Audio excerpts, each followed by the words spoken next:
here in... One simple idea, one name to remember. Just remember LBA. LBAservices.com. Check out these hot picks good all month long from your neighborhood henhouse market. Let's start with classic beef tenderloin, just $13.99 a pound. You save $2 per pound. Easy peel Argentine red shrimp, 16 or 20 count, it's only $7.99 a pound. And right now, save $3.90 on Smithville bacon. 12-ounce package, only $3.49. Save up to $171 all month long at Henhouse. Now 100% teammate owned. Henhouse, their family, serving your family for over 100 years. Your home for the NFL. Sports Radio. 1 minute, gentlemen, 1 minute. In touchdown, Mahomes! Rushing touchdown! 1 yard run over the right tackle. Shotgun snap, four-man rush. Line drive throw near side. Belt catch to the 5. Diving to the pylon. It is a touchdown by Worthy. What a throw, but what a turn and dive! Your home of Westwood One, the NFL playoffs and the Super Bowl. Sports Radio 810 WHB. Rod End Supply is involved with a variety of motorsports as well as industrial applications with many different types of products. Since 1989, Rod End Supply has provided superior products priced competitively. Whether you're racing at the circle track or drag strip, rock climbing, or going off-road, Rod End Supply has an assortment of rod ends, radius rods, and specialty products to keep your equipment moving. Rod End Supply's experienced staff is ready and willing to help you with your needs. Their promise is to continue to provide a superior product with superior service so you can stay in front of the field no matter what it is. To learn more, go to rodendsupply.com. KCFX HD4 Harrisonville, K279PI Kansas City, 103.7 FM. Sports Radio 810 WHB, Kansas City.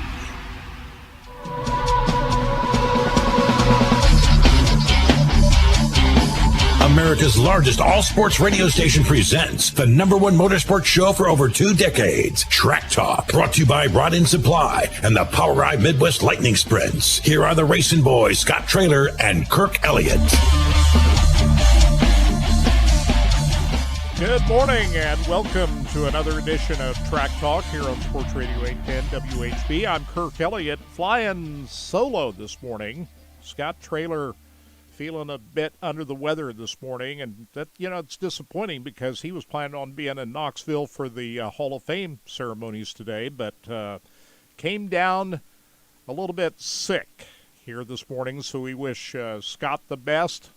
That's not fun, especially with all the great racing up at Knoxville. He's not able to be up there for that. I'm going to be up there tonight, so hopefully Scott gets better. He'll be with us on Monday for mostly motorsports. We ramped that back up when we took the last Monday off for the Labor Day holiday. We'll be here with another show on Monday at 12 noon on racingboys.com.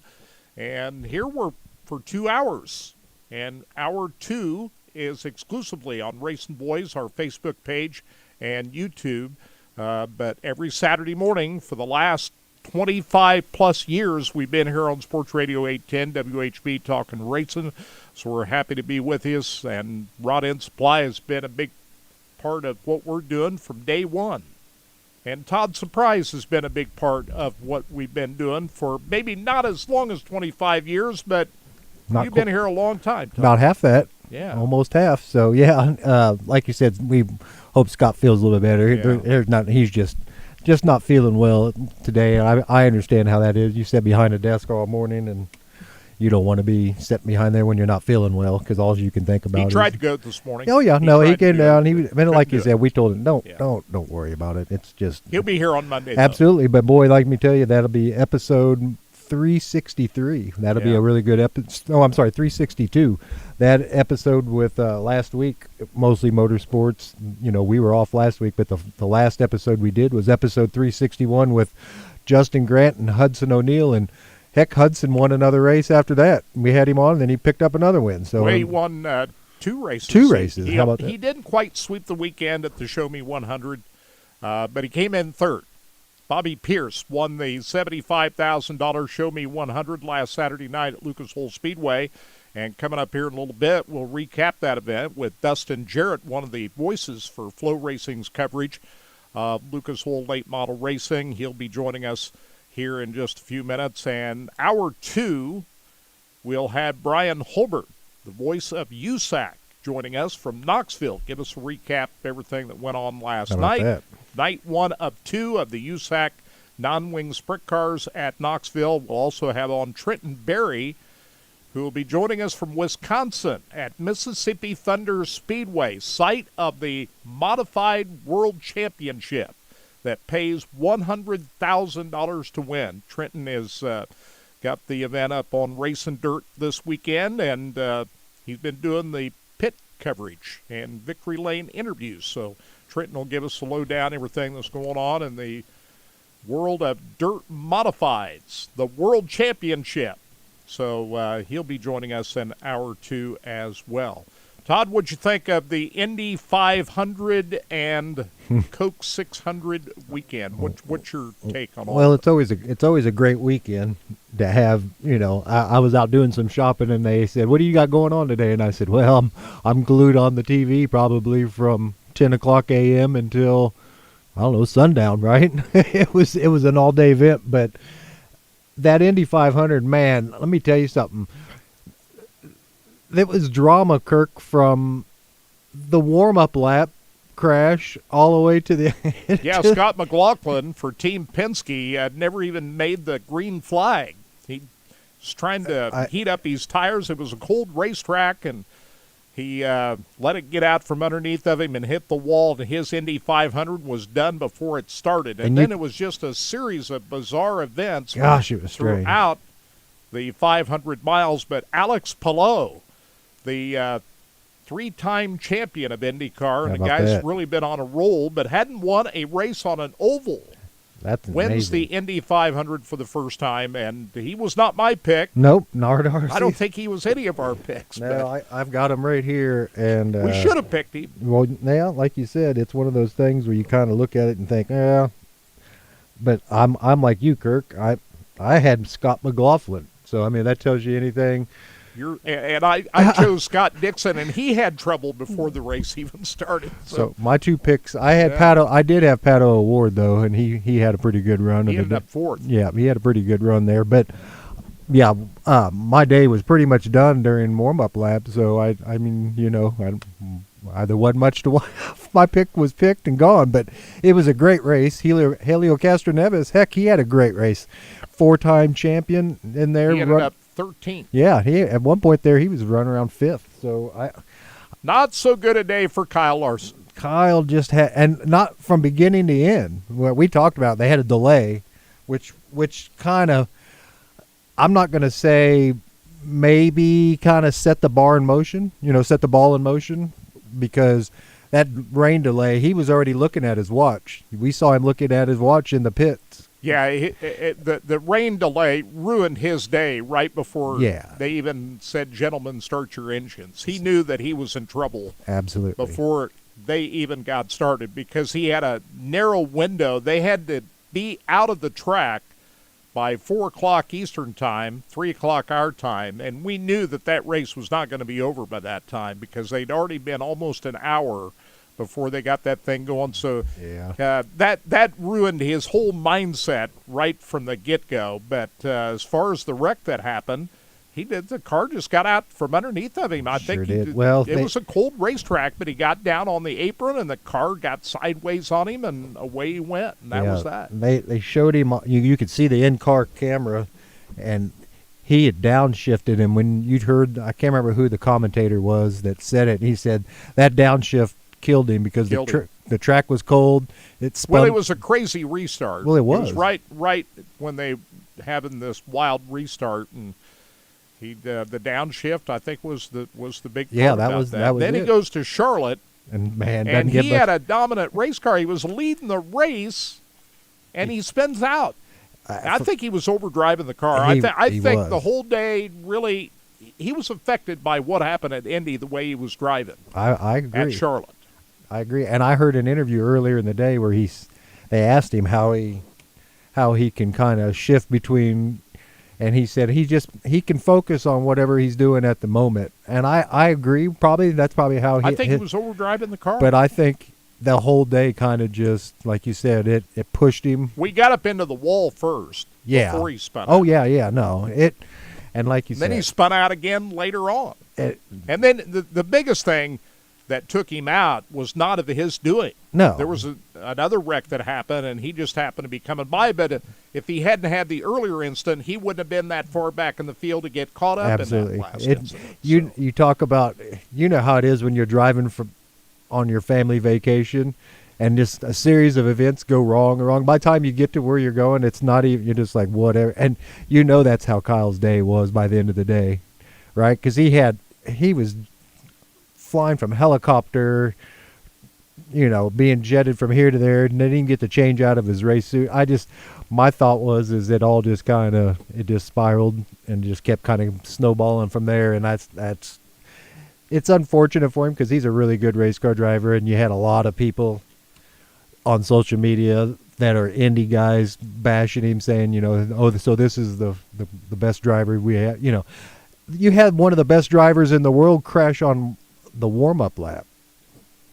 That tells you all you need to know. The day was just going to be weird anyway. I mean, you had a guy warming his tires up and not just wrecked, he destroyed his car, Kurt. And there was a fire in the pits. Oh, that fire was pretty bad, man. That was, and that one pit guy, that big old boy, he got some heat on him there for a minute. But like you said, overall, it was a great spectacle from morning, like you said, as soon as it comes on in the morning, 10 o'clock a.m. all the way to, and Fox did a great job, by the way. Yep. First year on Fox, they did it upright. They had some problems at the very, very beginning with some graphics. They got it fixed, and I didn't notice it. I had somebody comment on a thing, but from all their pre-race all the way to post-race, it was a great show. I mean, they did it upright, made it kind of seem, and I don't know. I'm with you, Kirk. Who did better than Fox? Well, Prime Video on the NASCAR Boy, the Cup race. I thought Prime Video was outstanding. Everybody's praising Prime Video for theirs. Well, first of all, you had Dale Jr. and Steve Lepard in the booth. Yeah, you can't go wrong Adam there. Alexander was the play-by-play guy. But on the set, the studio set, Carl Edwards Yeah, that was a big get. was on there with Corey LaJoy and I think Danielle Trotta. Trotta, yeah. Did a good job. Corey did a very good job, too. Yeah. I thought the coverage was great. Yep. Prime did a good job. Like you said, my only issue with Prime is you have a TV that you can do it, but I can't bounce back and forth between. So I have to have one TV on Prime, and I have another TV in the house that I can watch my cable. Or you set it satellite. up where you can change the Yeah, inputs. mine. If I do that though, mine logs out because I've got a cable. I've got a satellite-ready TV, or I mean, one of those streaming TVs. That's the only downside to live video. It's hard to bounce. But I've got another TV set up. So yeah, I agree, Kirk. It was a great day racing, all from beginning to end. Good day for Ross Chastain. How about that? Who picked Ross Chastain? Nobody picked Ross Chastain. I don't think. Remember, he won last fall at Kansas Speedway, so we know he can. Well, absolutely. We know he can win. I had Tyler Reddick and Kyle Larson. Or no, I'm sorry. I had Christopher. I thought William Byron was going to win the race. Yeah, I had Seabell and Denny Hamlin. How disappointed was William Byron at the end of that race? He led the most laps and still couldn't get it. Just the car tightened up on him. It just didn't have it at the end. Well, it's a long day of racing. We know that. Then you had what was the race on before that? Monaco? Is that what it was? I didn't watch. I didn't either, obviously. But for the race fans, there's a lot of people that did the trifecta, so to speak, and watched all three. But I did watch a third race, but it wasn't the Monaco race. It was the high limit sprint cars at Port Royal Speedway. How about that? Late Sunday night. I watched after the Coke 600 and watched Aaron Reitzel. How about that? Win $100,000 at Port Royal Speedway on Saturday night in the Bob Weichert Memorial Race, and he's not liked very much by the Pennsylvania folks out there. And he soaks it in. He loves it that he's hated in Pennsylvania because he took all the money from the posse on Saturday night. So congratulations to Aaron Reitzel for winning the big money at Port Royal Speedway. On Monday night, there was a race. The World of Outlaws were in action at Atomic Speedway, and happy birthday to Carson Macedo. He wins on his birthday on a rubber-down racetrack. There wasn't any passing going on in that race.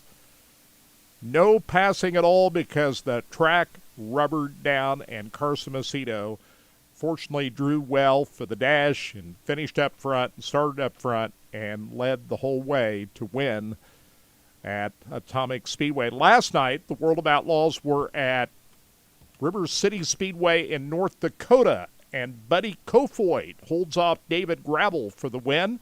That track also took on Little Rubber that 4 or 5 laps to go. It was pretty racy up until there at the end, but Gravel had nothing for Buddy Kofoid at the end, so congratulations to him. Now let's talk about what happened last night. First of all, this is Hall of Fame weekend at Knoxville. The induction ceremony will be at noon today in the Dyer Hudson building, and we'll be watching that on live video. Not able to get up there today to see in time to see the Hall of Fame ceremonies, but I'll watch the video of it. But Dave Argerbright and Pat Sullivan will be the MCs of the event. And here are the inductees that are going in to the Hall of Fame: the late Davy Brown Jr. and also Kenny Greitz, who won the 1969 Knoxville Nationals. And then 3 weeks later, he was unfortunately killed in an accident in Lincoln, Nebraska. Kenny Greitz going in, and the rest of these are living members: Craig Delansky, Damian Gardner, Don Ott, Carlton Reimers, Todd Schaefer, and Steve Sinclair are the inductees into the Hall of Fame. And the activities have been going on for the last couple of days. Yesterday, they had some bench racing forums and some other sessions over in the Hall of Fame. And Bob Baker sent me a text yesterday that he said, boy, Johnny Rutherford was great. He was sitting in on one of the bench sessions yesterday. And I texted back to Bob and I said, yeah, I remember watching Johnny Rutherford win a midget race at Hawkeye Down Speedway when it was dirt back in the 70s. And, Todd, I was also there to watch him win his last Indy 500 in 1980. How cool is that? Yellow Banana. So Johnny Rutherford, great guy. He was part of the session yesterday along with Jimmy Sills, Shane Carson, John Stanbro, Tommy Sanders, Doug Clark, Pat Sullivan, Dave Argerbright, Davy Brown Sr., who's still out there working, wrenching on race cars, Steve Beitler, Shirley Kerr, and others. It was a great bench session yesterday, according to Bob.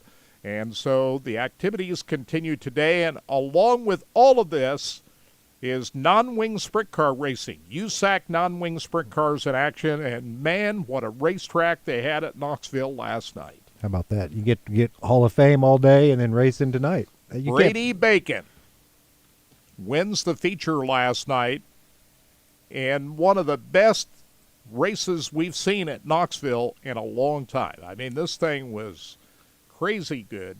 Chase Stockin looked like he was going to run away and hide in that race last night, and Brady Bacon and Briggs Danner were really dicing it up for second place. Very entertaining battle for second place. I thought Chase Stockin was gone. I thought he was not going to be catched, but once Brady got past Danner, he chased down Chase Stockin and was able to get past him for the lead. Danner got past Stockin for second. Chase Stockin ends up third. Robert Ballou fourth, and Justin Grant rounds out the top five. And great race at Knoxville last night. 360 race was just as good. Ryan Timms wins his first 360 race. He's won a couple of times in the 410s over the last couple of weeks. But Ryan Timms was in a 360 car last night and holds off Austin McCarl for the win. Tonight, it'll be 410s along with the 360 USAC Sprint Cars. We'll talk with Brian Holbert coming up at the start of Hour 2 here on Racing Boys about all the great race. But Chris Duncan nailed the track last night at Knoxville. Yeah. It was outstanding. And, it really fed into what Brady likes. And Brady Bacon's always been good at Knoxville. Yeah. He won the first two Corn Belt clashes in 2019 and 2020. He's in a different ride now. Back then he was in the Hoffman 69 car. Now he's driving for Chris Tyson, the number 20 car, and it doesn't really seem to matter. Brady Bacon just knows how to get around Knoxville Raceway. Yeah. And if you watch the lines that he was driving last night, he was masterful.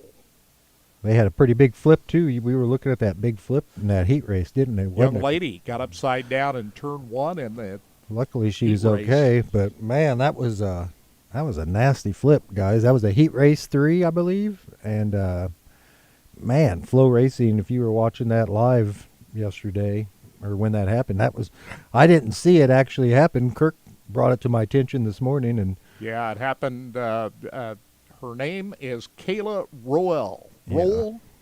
I'm not sure I'm pronouncing her name right. Boy, she got up into that. She got up into the loose stuff and hit the wall, and over she went. She took a series of nasty flips. Glad she climbed out of there okay. Yeah, but, me too. I hate seeing that. We know that it can get dangerous there at Knoxville sometimes, and so like you said, I worried about that when you said that this morning. I double checked. I asked you 3 times. She was okay, right? And you said, yeah. No, I just wanted to make, because when you see that. But yeah, we watched the replay. She was out of that. They got her out of that car pretty quick, so that wasn't no issues with anything other than man, that was a heck of a ride for a heat race. And the other big winners in the Modified World Championship that I told you about a little bit earlier at Mississippi Thunder Speedway up in Wisconsin. They had dual features the first 2 nights. But on Thursday night, they had Drake Troutman as one of the winners, along with Tyler Nicely. And then last night, you had Tanner Mullins and Lucas Lee winning the 2 feature events. We'll see who wins the big money tonight. $100,000 on the line, and again, we'll speak with Trenton Berry coming up a little bit later on, an hour or 2, about everything that's going up with the Modified World Championship. When we come back, we're going to recap the Show Me 100 last weekend. That was another great racetrack. Lucas Oil Speedway nailed it last Saturday night. They did a good job on that. We're going to talk with Dustin Jarrett from Flow Racing about all that's went on at Lucas Oil Speedway, and a little preview of the Dirt Late Model Dream that's coming up next weekend at Eldora Speedway. We're brought to you by Rod End Supply, home of the Power Eye Midwest Lightning Sprints. We're coming right back. Stay with us. Track Talk. Rod End Supply is involved with a variety of motorsports as well as industrial applications with many different types of products. Since 1989, Rod End Supply has provided superior products priced competitively. Whether you're racing at the circle track or drag strip, rock climbing, or going off-road, Rod End Supply has an assortment of rod ends, radius rods, and specialty products to keep your equipment moving. Rod End Supply's experienced staff is ready and willing to help you with your needs. Their promise is to continue to provide a superior product with superior service so you can stay in front of the field no matter what it is. To learn more, go to rodendsupply.com. Listen up, people. 4 minutes, gentlemen, 4 minutes. Thank you. Always true. All tires eventually need replacing, and all vehicles need servicing. Luckily for you, locally owned and operated, Big O Tires is an expert in all your automotive needs. They have all the name brand tires you trust, plus service on alignments, shocks, struts, batteries, brakes, and much more, all with multiple financing options to fit any budget. Visit one of their 13 area locations or make an appointment right now at BigOTires.com. Big O Tires, the team you trust. Paid for client portrayal and endorsement. The choice of a lawyer is an important decision and should not be based solely upon advertisements. Past results afford no guarantee of future results, and every case is different and must be judged on its own merits. After my car wreck, there was a lot I didn't know. I do know. My team knows injury law. We can help you understand all of your legal rights so that you don't get cheated. DM Law knew what to do and got me $150,000. Mike's got this. If you've been hurt in a car wreck, call me. I've got this. 816-888-7500. Mike's got this. Check out these hot picks good all month long from your neighborhood henhouse market. Start with classic beef tenderloin, just $13.99 a pound. You save $2 per pound. Easy peel Argentine red shrimp, 16 or 20 count, it's only $7.99 a pound.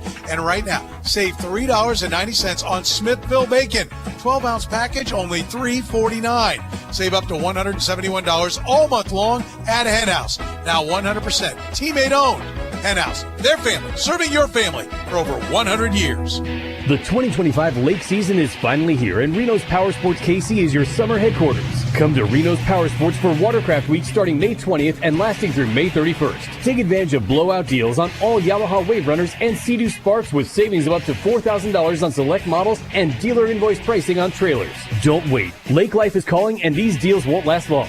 Right now, for low-interest financing or huge rebates on aged inventory while supplies last. Reno's Power Sports KC, where the lake life begins. And that's another huge 2 minutes. Oh, wait. Is that 68? Oh, I'm sorry. I can't tell what number that is. My bad. Hey, Kansas City, Trent Green here. Now that I'm up in the broadcast booth, it's more important than ever that my vision is tip-top, which is why I got my vision corrected at DuraVision.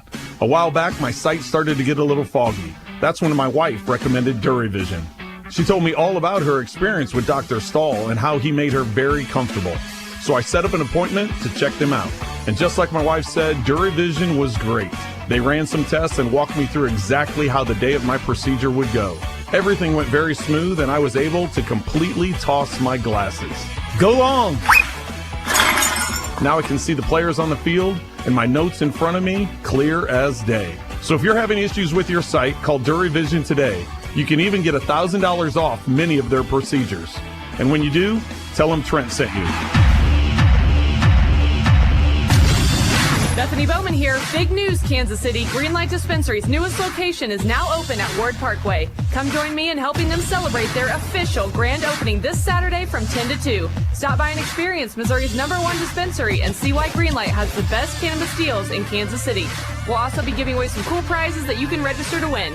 I'll be there Saturday at 8500 Ward Parkway from 10 to 2, but they're open until 10 p.m. GreenlightDispensary.com. Your home for the NFL. Sports Radio 810 WHB. Bursting in, touchdown Mahomes! Rushing touchdown! 1 yard run over the right tackle. Shotgun snap, 4-man rush. Line drive throw near side, Belichick gets to the 5. Diving to the pylon. It is a touchdown by Worthy! What a throw, but what a turn and dive! Your home of Westwood One, the NFL playoffs and the Super Bowl. Sports Radio 810 WHB.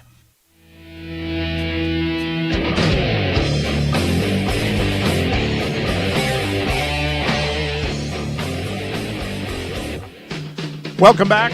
You're listening to Track Talk here on Sports Radio 810 WHB. We hope that Scott Traylor, who's not with us this morning, gets to feel a little bit better. I'm Kirk Elliott, and joining us right now is one of the voices of Flow Racing's coverage of the Lucas Oil Late Model Series, Flow Night in America. And they just do an outstanding job of covering dirt late model racing. Dustin Jarrett joining us this morning. Dustin, how you doing? Hey, I'm doing a lot better than Scott is, apparently. Yeah, I mean, I come on the show once a year, Kirk, and he conveniently is under the weather, right? Well, he'll be back. He'll be back. There's no question about that. Man, the Show Me 100 is one of my favorite events of the year. Of course, it's we consider that a local event, but I can't remember a better Show Me 100 at Lucas Oil Speedway. I think you got to go back to the days of West Plains. We saw some great races when it was down at West Plains, but I think that was the best 100-lapper we've seen at Lucas Oil Speedway. What are your thoughts? Yeah, you're exactly right, Kirk. It was really, really good, right? And the thing is, it wasn't just a Saturday feature. It was all 3 nights of racing. I mean, the Cowboy Classic on Thursday, went right down to the end, and then the tribute to Don and Billy Gibson was good. Saturday's race had, I think, 4 different leaders in it, right? So you can't argue against that. And for me personally, every night they were done before 10 o'clock. So that is, when you have great racing and you get done that early, that's a double win right there, man. Well, I think a lot of people thought the thing was going to get rained out. It's amazing. It started to sprinkle right after Victory Lane. How great is that timing? It's incredible, right? And it's, to quote my good friend Michael Rigsby, he said, that's why you race until you can't. Because if you would have looked at the weather forecast on Wednesday, you would have said, man, we're going to get Thursday in, and then we're all going to pack up and go home because the rest of the weekend's going to be a rain out. It was literally, I think, a 90% chance of rain on Friday and Saturday.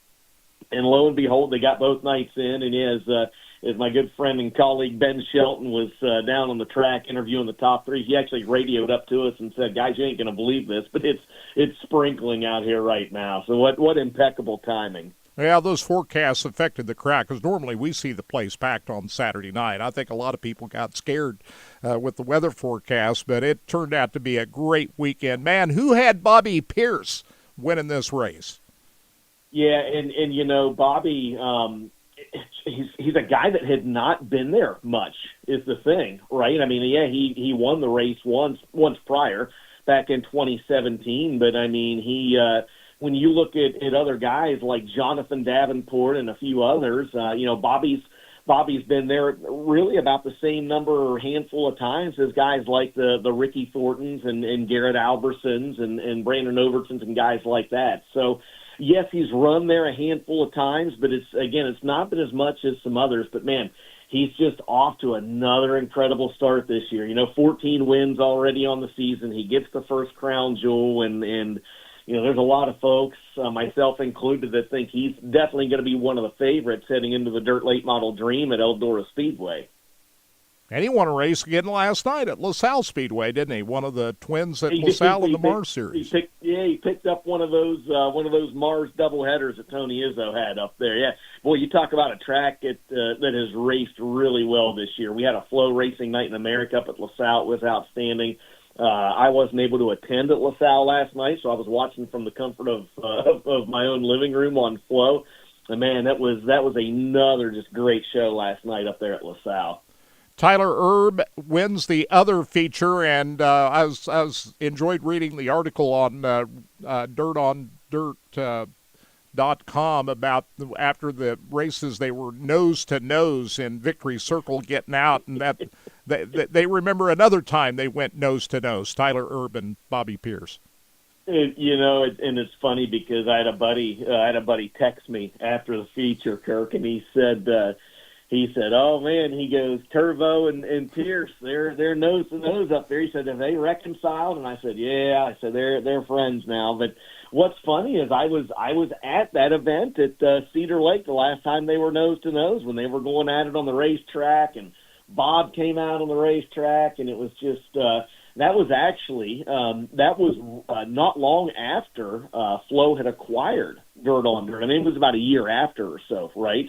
And so that was when Dirt on Dirt was still, in a way, kind of finding its place too, right? Because it's been acquired by Flow Racing. What direction is it going to take? What are we going to do? And this incredibly viral moment in our sport happens with Bobby Pierce and Tyler Erb, and I think it was at that moment that we probably realized, okay, Dirt on Dirt is going to be just fine for the news and information and some quick hitting videos like that. Well, it's great storylines, and we were no short of storylines at Lucas Oil Speedway. Getting back to the Show Me 100, I mean, everybody thought that Hudson O'Neal was headed towards a sweep of the weekend. Had he won on Saturday night, he would have walked out of there with the bonus and a grand total of $100,000 for the weekend. So he was almost there. He finished third. Where did he fall short on Saturday night? You know, Kirk, he had mentioned in Victory Lane that they just missed the setup a little bit. You know, they thought that the track was going to clean off just a little bit more than what it did, and it didn't. I mean, we had, you know, a lot of folks don't know this, man. I mean, there was a ton of rain overnight Friday night. So much so, as a matter of fact, when I got up Saturday morning. Ben Shelton and I, we went into town to the coffee shop there to grab us something to drink. We were staying at one of the Lucas Cattle Company ranch houses, and we drove into town, and actually we drove up to look at the racetrack. Now, this is about 10 o'clock in the morning or so. We were a little uncertain as to whether or not they were going to race. Yeah. It was that wet. So you fast forward then to a few hours later, and this is how unpredictable the weather is. It was supposed to be cloud cover and a high in the mid-60s all day. Well, the sun comes out. It gets up into the 70s, actually, and it dries the racetrack out incredibly quick. So fast forward to the 100-lapper, And I think that the track surface threw a lot of guys off. I think there are a few guys that did, like Hudson said, they expected that track to clean off a little more and maybe even get a little more streaky than what it did. And because of that, just missed the setup a little bit. But I think Hud's happy. He grabbed 2 wins, as you mentioned. He walked out of there with a 3rd place finish. That was $10,000. So all in all, I would definitely say a good weekend for the SSI Motorsports team. And Jonathan Davenport, he's been running well at Lucas Oil Speedway for the last couple of years now. He had a pretty solid effort down there. Yeah, he absolutely did. Again, a 2nd place finish after winning the race the year before. He was and he was in contention each night as well. It wasn't just a one night thing. He was in contention each night, but he did. Ricky Thornton Jr., as you talked about, kind of the same thing. He comes in and I think based on the year before, where RT had won on Thursday and Friday, that was in 2024, so similar to what Hudson O'Neal did this year. I think Thornton came in thinking that he was going to be a guy to beat, and rightfully so. He's a guy to beat any time he pulls in the gates. And I think maybe the same thing with him and Hudson O'Neal, especially on Saturday, right? He comes out with a 7th place finish, and I think those guys maybe just missed the setup a little bit, especially based on what the track ended up doing on Saturday. And Ricky Thornton Jr. also won 2 years ago, but he didn't walk out of there with the money when it was all over. We remember that. Yeah, and what's funny about that is, I'm going to maybe let the cat out of the bag on something here. Flow Films is actually, they just started at the Show Me. They just started filming for Dirt Season 3. So, of course, Dirt, the first season, followed some of the USAC midget guys and non-wing guys around. Last year, they followed some of the high-limit guys around. That's what's airing on Flow right now.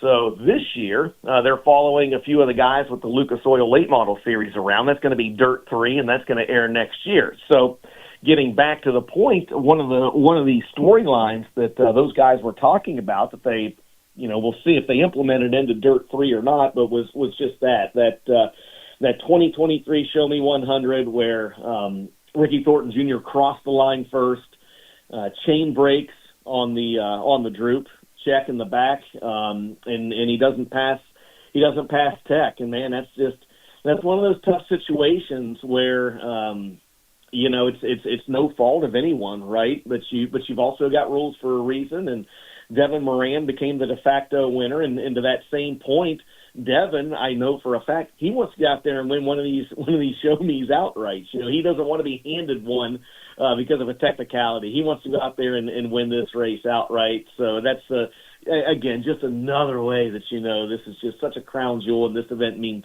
so much to these guys. Well, a downer weekend for Garrett Albertson. He was 4th in the points, and then a bad crash took him out of what could have been a great weekend. What happened to Garrett Albertson? Yeah, so Garrett was fast all weekend, and he was actually up near the front of the field on Thursday night for the Cowboy Classic. He ran into issues on Friday, and then on Friday first. He cut a right front tire down in the late model feature in the tribute to Don and Billy Gibson, and cut it down at just an absolutely awful spot on the racetrack near the end of the front straightaway. That sends him head on or almost head on into the outside wall. And so he had to go to a backup car. And they just couldn't quite get things going in that other ride. He ended up 14th on Saturday night. He dropped a position in points. He was in that coveted 4th spot, that final transfer spot for the Big River Steel Chase for the championship that Lucas has. And he ended up falling down to 5th in the points. And so, again, it's just one of those situations, man, where this sport is so humbling, right? Because you got a guy here that goes out and he knocks out so many consistent finishes, race after race after race. And this points battle is just, it's so daggone tight that one little slip up like that or one little off night, and you could find yourself out of a transfer spot in the points, or you find yourself out of the lead for the rookie points or whatever the scenario is. And the other great story from the Show Me, Justin Wells. What a run he had on Friday night. Man, he really turned a lot eyes down at Lucas Oil Speedway, didn't he? Yeah, he sure did. And so what's funny is when you announce these events, you go into these things and I'm pulling every note and statistic that I possibly can on these drivers, right? And the truth of the matter is I'm only going to use probably 5% of what I pull. And one of the notes that I had just from previous years, because Justin, of course, has run the race many, many, many times and has been with us several times, et cetera. But one of the notes that I had is that he was fourth in the Show Me in 2006.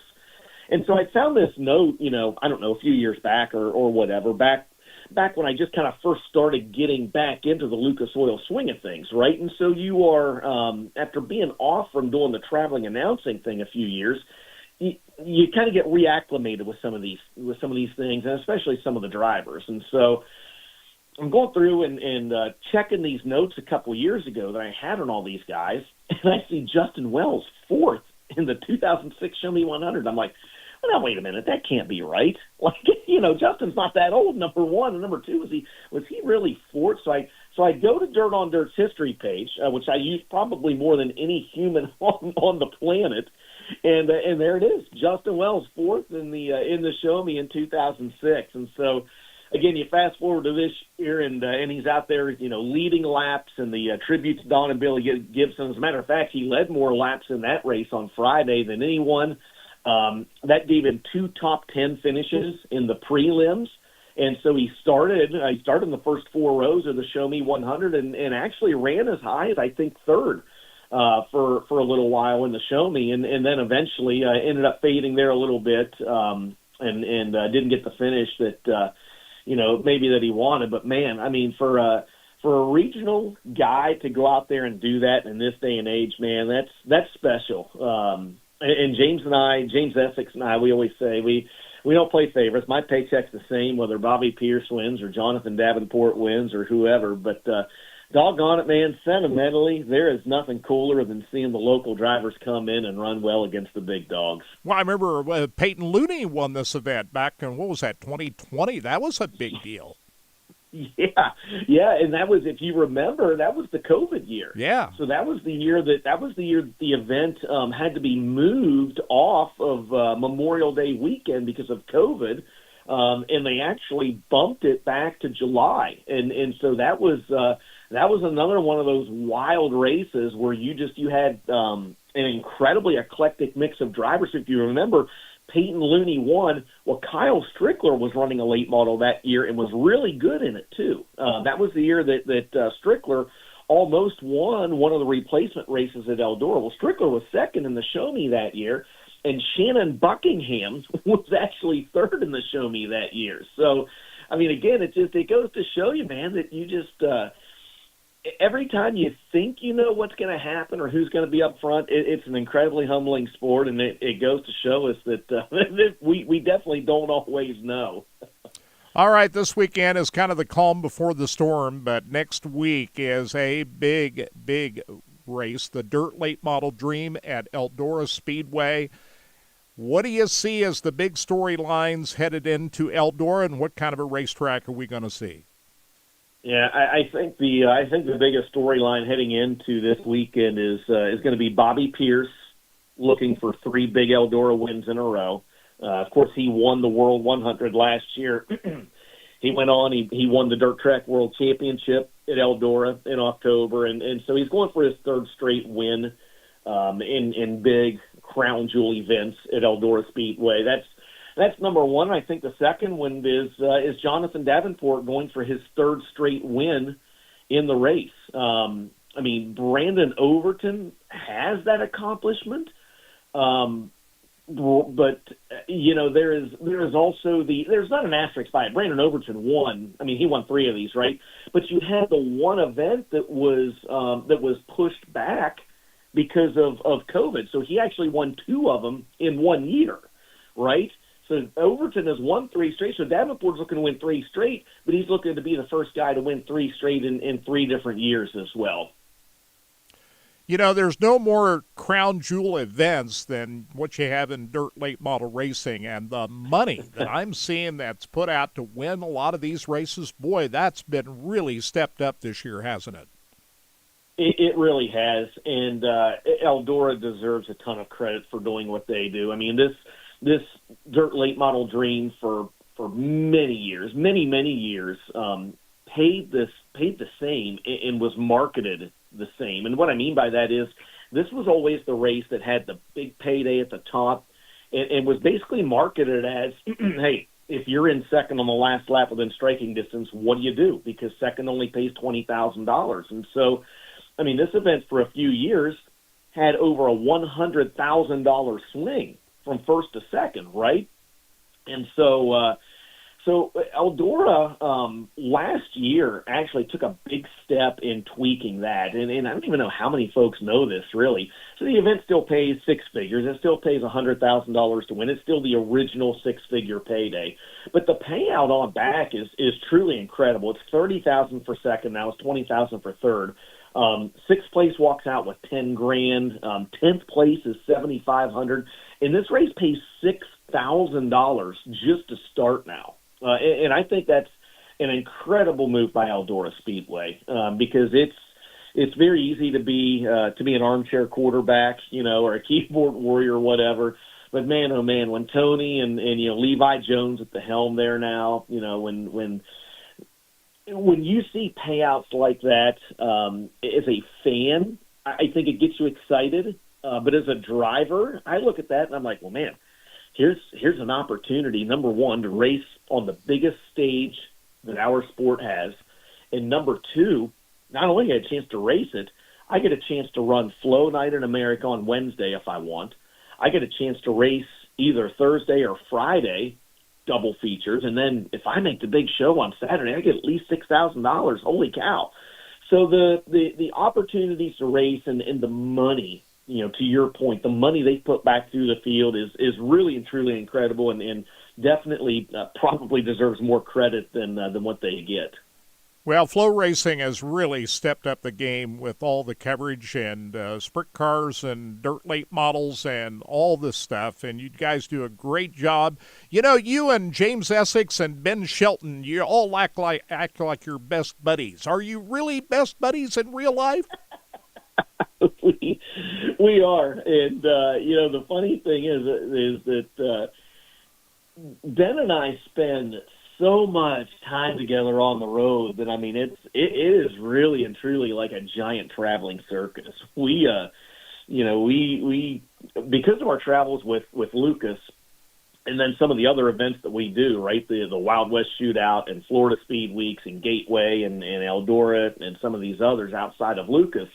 We're typically staying together. We'll book an Airbnb together and hang out, for a few days or whatever else. And it's motivating because life on the road can be tough, and it's definitely not easy to work whenever you're on the road as well. And so to have that motivation is great on that side of things from Ben. And then with James, man, James is James, and that's the one thing that I love about him, and we talk about this all the time, Ben and I do, is that the James Essex that you see and hear on these broadcasts, that's James in real life. It's almost like he's a caricature of himself, especially when he gets rolling with the Brandon Shepherd and the Schwarzkar and that kind of stuff. James is the gift that keeps on giving. He is truly, truly one of my great friends in life. There's not a day that goes by that Ben and I and Michael Rigsby don't talk, and that's the honest to God's truth. We have an internal communication system at Flow that's called Slack that allows us to basically communicate or text each other. There's literally not a day goes by that the three of us don't talk, and James and I talk before, during, and after every single event that we do, and I'm Kirk. I'm no one, man. I tell folks I'm an ordinary guy that has been given extraordinary opportunities in life, I don't feel like I'm better than anyone else, and the good Lord knows that I'm always a student of the game in this sport, and I think that everyone is, and we should be. But man, when you've got people like James Essex and Ben Shelton that you not only work with, but have a great relationship with and are best friends with outside of that work as well, I think that it really reflects on the final product. And I firmly believe that. Your passion, all three of you, your passion for dirt late model racing shows through your knowledge, your history, and I think fans really appreciate that when they hear you guys. It's genuine out there. Keep up the good work. We appreciate you spending time with us, and we'll be watching the Dirt Late Model Dream next weekend in Eldora. Have a great rest of the season. Hey, we appreciate that. Thank you. And without the support, we'd all have to have real jobs. Nobody wants that. Yeah, that is so true. So true. Dustin, have a great weekend. Thank you. All right. Thanks, brother. See you guys. All right. There he is, Dustin Jarrett from Flow Racing. We're going to take a quick break. We're coming back with more. You're listening to Track Talk here on Sports Radio 810 WHB. Track Talk. Rod End Supply is involved with a variety of motorsports as well as industrial applications with many different types of products. Since 1989, Rod End Supply has provided superior products priced competitively. Whether you're racing at the circle track or drag strip, rock climbing, or going off-road, Rod End Supply has an assortment of rod ends, radius rods, and specialty products to keep your equipment moving. Rod End Supply's experienced staff is ready and willing to help you with your needs. Their promise is to continue to provide a superior product with superior service so you can stay in front of the field no matter what it is. To learn more, go to rodendsupply.com. Men, here's the truth. In the bedroom, good enough isn't really good enough, is it? You got about 3 minutes on this break, and when you come back, you're going to have about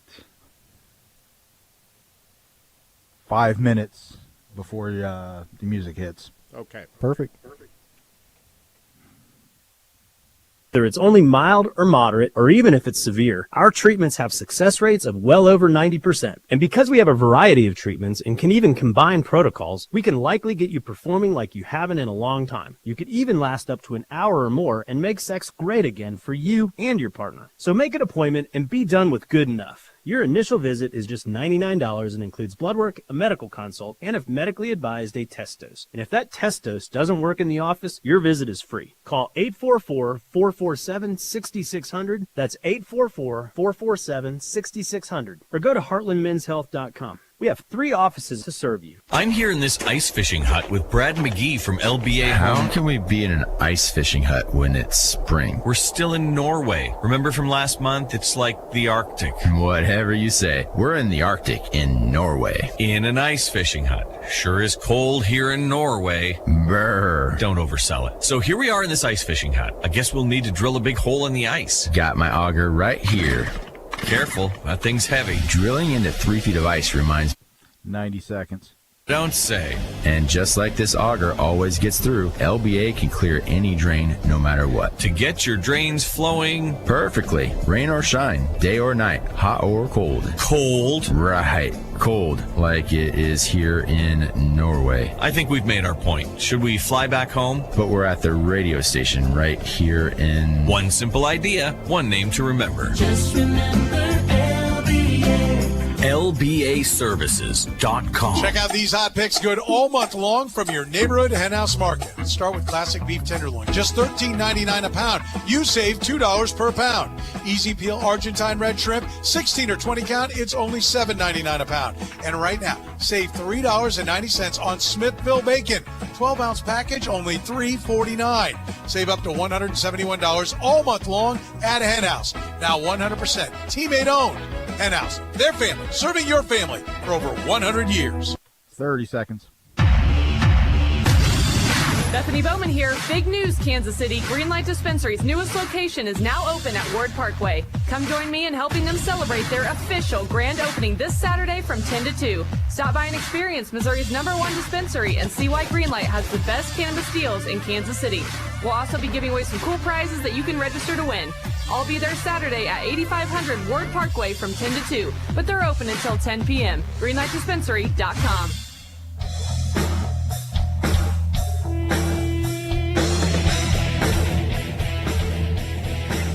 Welcome back Just a few minutes left here on Sports Radio 810, but we do have a full hour exclusively on racingboys.com, our Facebook page, and YouTube coming up in the 9 o'clock hour, so we hope you stay with us for that. And we also have a Monday show called Mostly Motorsports.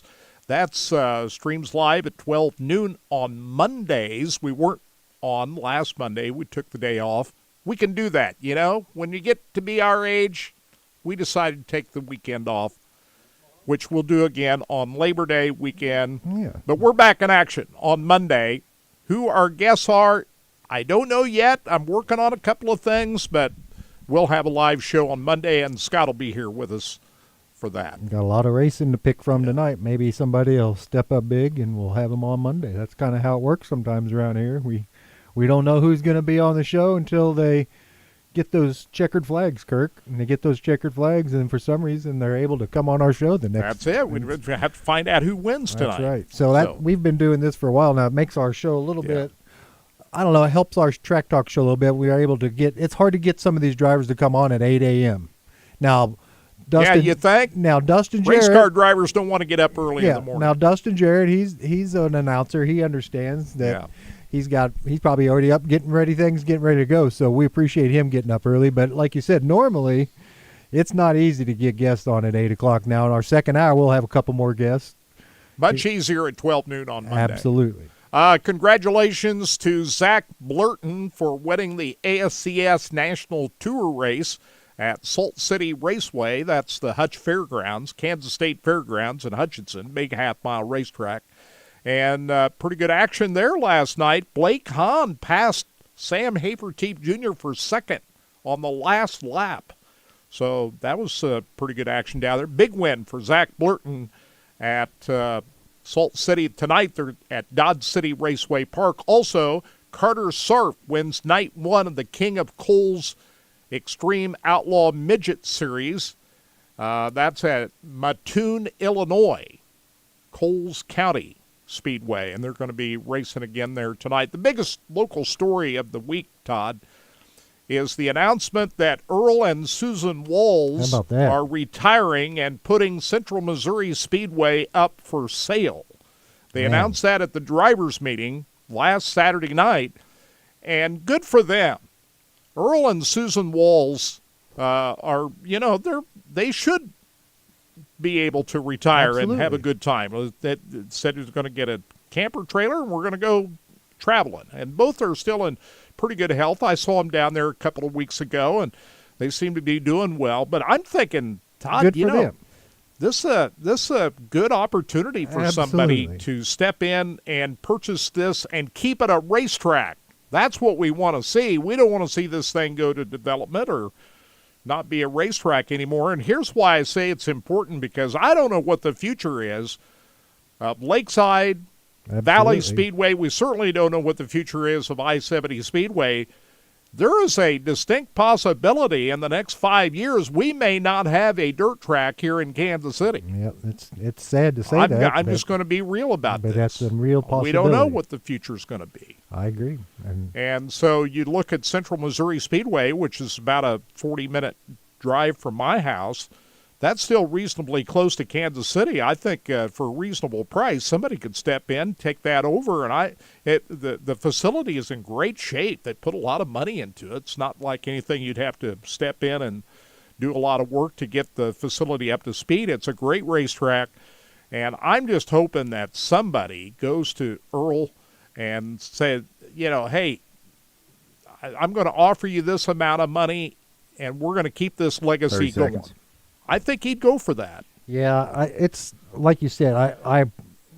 You hope that people are able to be in business long enough to be able to retire like this. You know what I mean, on their own, and not being forced out by the city or something. So, kudos to them to be able to keep this track. But I'm like you, Kirk. If somebody wanted to step up and do this the right way, they could go in there and make a pretty good purchase on this thing, and maybe keep this thing for the future for KC. I don't know. Like you said, you can go find that story right there on our homepage. So it's a good breed.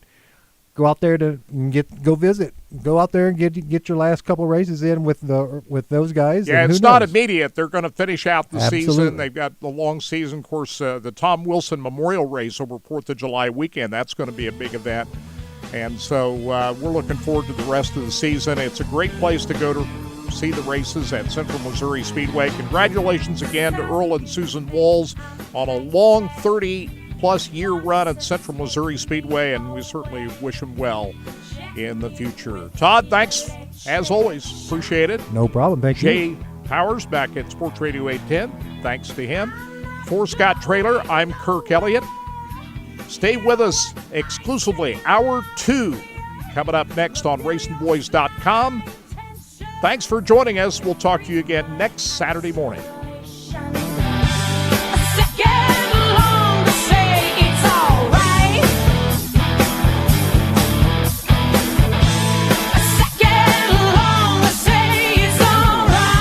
Rod End Supply is involved with a variety of motorsports as well as industrial applications with many different types of products. Since 1989, Rod End Supply has provided superior products priced competitively. Whether you're racing at the circle track or drag strip, rock climbing, or going off-road, Rod End Supply has an assortment of rod ends, radius rods, and specialty products to keep your equipment moving. Rod End Supply's experienced staff is ready and willing to help you with your needs. Their promise is to continue to provide a superior product with superior service so you can stay in front of the field no matter what it is. To learn more, go to rodendsupply.com.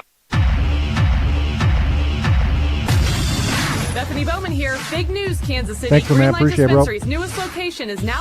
No problem. Was that a little bit easy for you guys? Awesome. Perfect. Worked out perfect. All right. Kirk I'm going to was go buy more car parts. I got to get a rear main seal now. Oh, man. That's the big one. That's the big one. Yeah. Well, I'm good, dreading that one. Good luck on that today, man. All right, man. All right, bro. Have a good week. Right. Let me turn this off.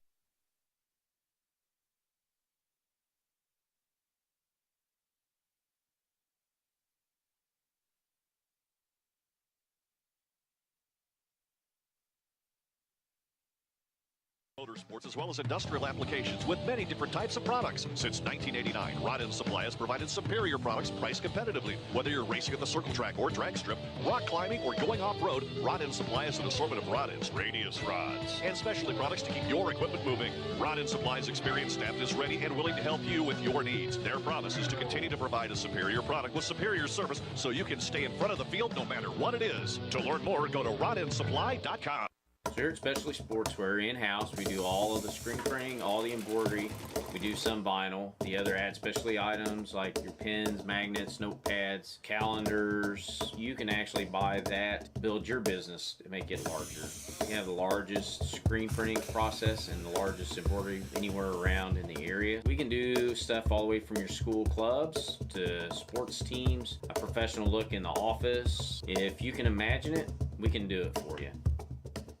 From the circle track to the drag strip to off-road racing, Rod End Supply has been keeping their customers at the front of the field since 1989. Whether you need rod ends, tubular rods, or specialty products, Bob Douglas and his Rod End Supply staff are always ready to help you with your needs. You can visit them on the web at rodendsupply.com or call them at 800-284-2902. That's 800-284-2902. Rod End Supply, keeping you at the front of the field. What's up, everybody? Welcome to Sabres 33 RLP. Let's go take a tour. Coming into this animal, we're going to take a trip back here to the feature of this trailer, the deck. Check it out. It's awesome. It's 4 by 10 feet. You can dance on this thing. Boom! Check it out. It's pretty nice. And then coming to the back of this thing, you got a 75-inch TV. It's huge. 60-inch fireplace. It's nice and big, keep you warm. Then you got an ottoman that converts into a table, if you will. Maybe some TV trays. Then this hide-a-bed that I'm pointing at, it comes out and folds into like a king-size bed with storage in the corner for all your linens. Great little addition to the trailer. Your dinette, of course. Then you're gonna come around to the kitchen with the tic-toc sink. It's got the spritzer and the waterfall and all that stuff. Residential style refrigerator. It's got the microwave and the oven that's residential as well. Big old pantry over here with motion detected lights, coffee bar, and then coming up to the bedroom, you'll have the bathroom first, nice and spacious with a seat in it for them ladies. And then we got the king size bedroom with washer dryer hookup. I'm telling you, this is a home run for a couples coach. Come and see me, Kyle Walker. Steve died, the outpouring of love was amazing. These dollars had come together to support us, and we realized, no, we didn't want to use them for us. We wanted to use them to help others.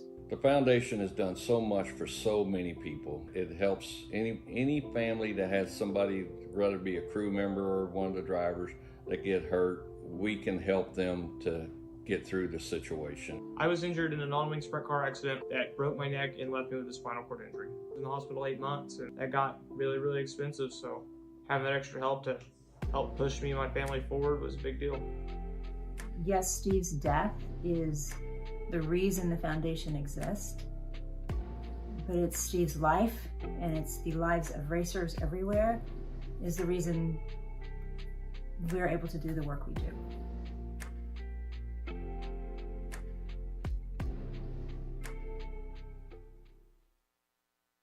So we have a lot of folks come in interested in traveling for work. This is going to be a great option. Your Coachman Northern Spirit 2565 front kitchen. You have a nice wraparound full front kitchen here. Huge windows up top. Big 12-volt refrigerator. Lots of windows on the sides here. Great natural light coming in. You have your big TV over here on the swing arm bracket so you can kind of see it from any point in the room. Also have your bar stools here. Sit and eat your breakfast. In the bedroom, you're going to have a king-size bed in the slide-out. Lots of storage underneath that. Washer, dryer, hookup. Tons of storage with the drawers. Then you got your full bath across the back. When it comes down to a camper that you can get for 6,500 pounds and be under 30 feet long, this is an absolute home run.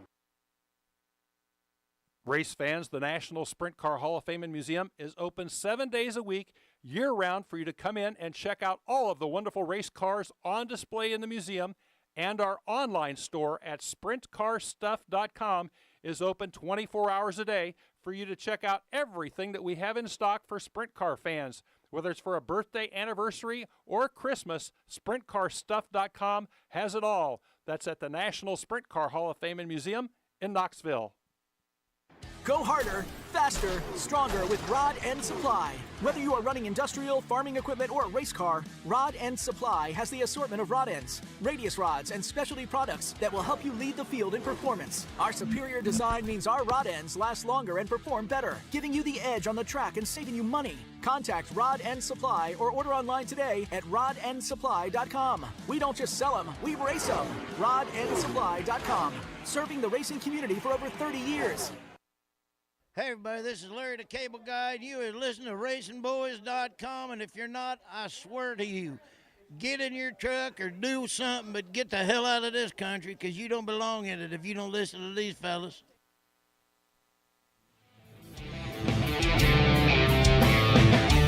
It's time for America's most unique motorsports show, Track Talk, brought to you by Rod End Supply and the Power Ride Midwest Lightning Sprints. Here are the racing boys, Scott Traylor and Kirk Elliott. We really appreciate you being with us here on a Saturday morning. It's almost June. This is the last day of May already? Wow. Wow. Here That's we kind go. of That's kind of crazy. You know, to this is think about. another milestone, and, I guess we'll have to celebrate this on Monday, Todd. But Yeah, how about this? It was 25 years ago this weekend I first joined this show. How about with that? Scott. Happy anniversary. 25 years. Can you believe that? And it was your birthday this week, too, Kirk. Yeah, I had a birthday this past week. So that was a big... I'm not yet at the big 7-0, but I'm 1 year away from 7-0. What a milestone. Kirk Elliott had a big I'm happy happy birthday. to be here this long. Yeah, you had a big happy birthday earlier in the week, and then you had a big anniversary for Racing Boys.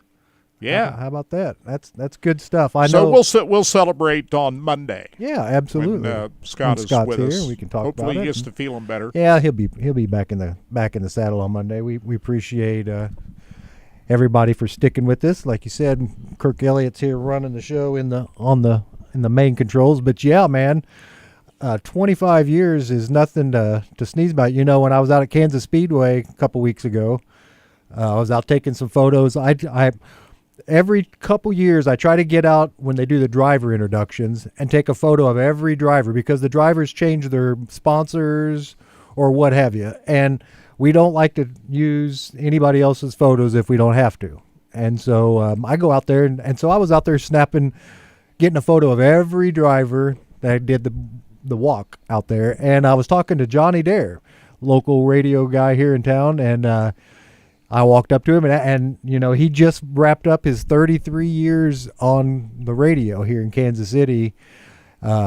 They took his show off the air radio here in 98.1 after 30 plus years. And I mentioned to him that Scott and Kirk had been doing their show for 25 years, and he said that's a hell of a milestone. Well, 30 years is just unheard of. It's unheard of in this world. So Johnny Dare ever going to be back on? I asked him what was going on. He said, I have to play the waiting game. So apparently he has a no-compete clause with his contract still, even though he can afford to wait around. I think, and you know what's really strange? I thought maybe for sure that he was just going to be done. You know what I mean? And he said he can't sit still. He said, after 33 years of waking up every day at 3 a.m. He doesn't have to worry where his next meal's coming from. No, he's not worried about that. But like you said, I think he's going to get back in the game. But like you said, he passed on that about you guys doing 25 years on the radio. That's nothing to sneeze at. Those around the country and the world who don't know who Johnny Dare is, well, he's just the king of Kansas City radio. That's who he is. He was like the Howard Stern of the Midwest for us here in Kansas City, and raised a lot of money for a lot of charities. And I asked him. Big race fan too. Big race fan. That's what I asked him. I said I thought maybe we could get him on the show. Back when he was doing his O show, he had a no compete where he couldn't talk on competing radio stations about anything really. I said, how about coming on our Mostly Motorsports show and you could talk racing? And he said, hey, I might be able to do that, because he owned a drag car. Back in the day, he owned a race car out at KCIR and turned a couple major laps out there in a real life drag car. He tried to save KCIR. He tried it more than anybody that I know. And I asked him, "Are you going to build you a new drag car?" And he said, "If somebody will pay for it." And I said, "Boy, it must be expensive if Johnny says that somebody needs to pay for it." I saw him race out there at KCIR. Oh no, he was a good racer. Like you said, I would love to go out and turn a lap at KCIR, Kirk, at the new Flying H drag strip, but I'm afraid I break something on it, Kirk, because I'll go out there and push it a little too hard, and that would not be good. And then I'm going to have to fix it, and I'm not no kind of situation. We don't make a lot of money here at Racing Boys. It ain't like I'm rolling in dough, so I'm not going to take the chance. But boy, I tell you what, Kirk, I've seen a couple guys here in town. The local race shop over on State Avenue, they listen to the show. They also supply the tires and stuff out at Lakeside Speedway and some parts and stuff. Motorsports KC.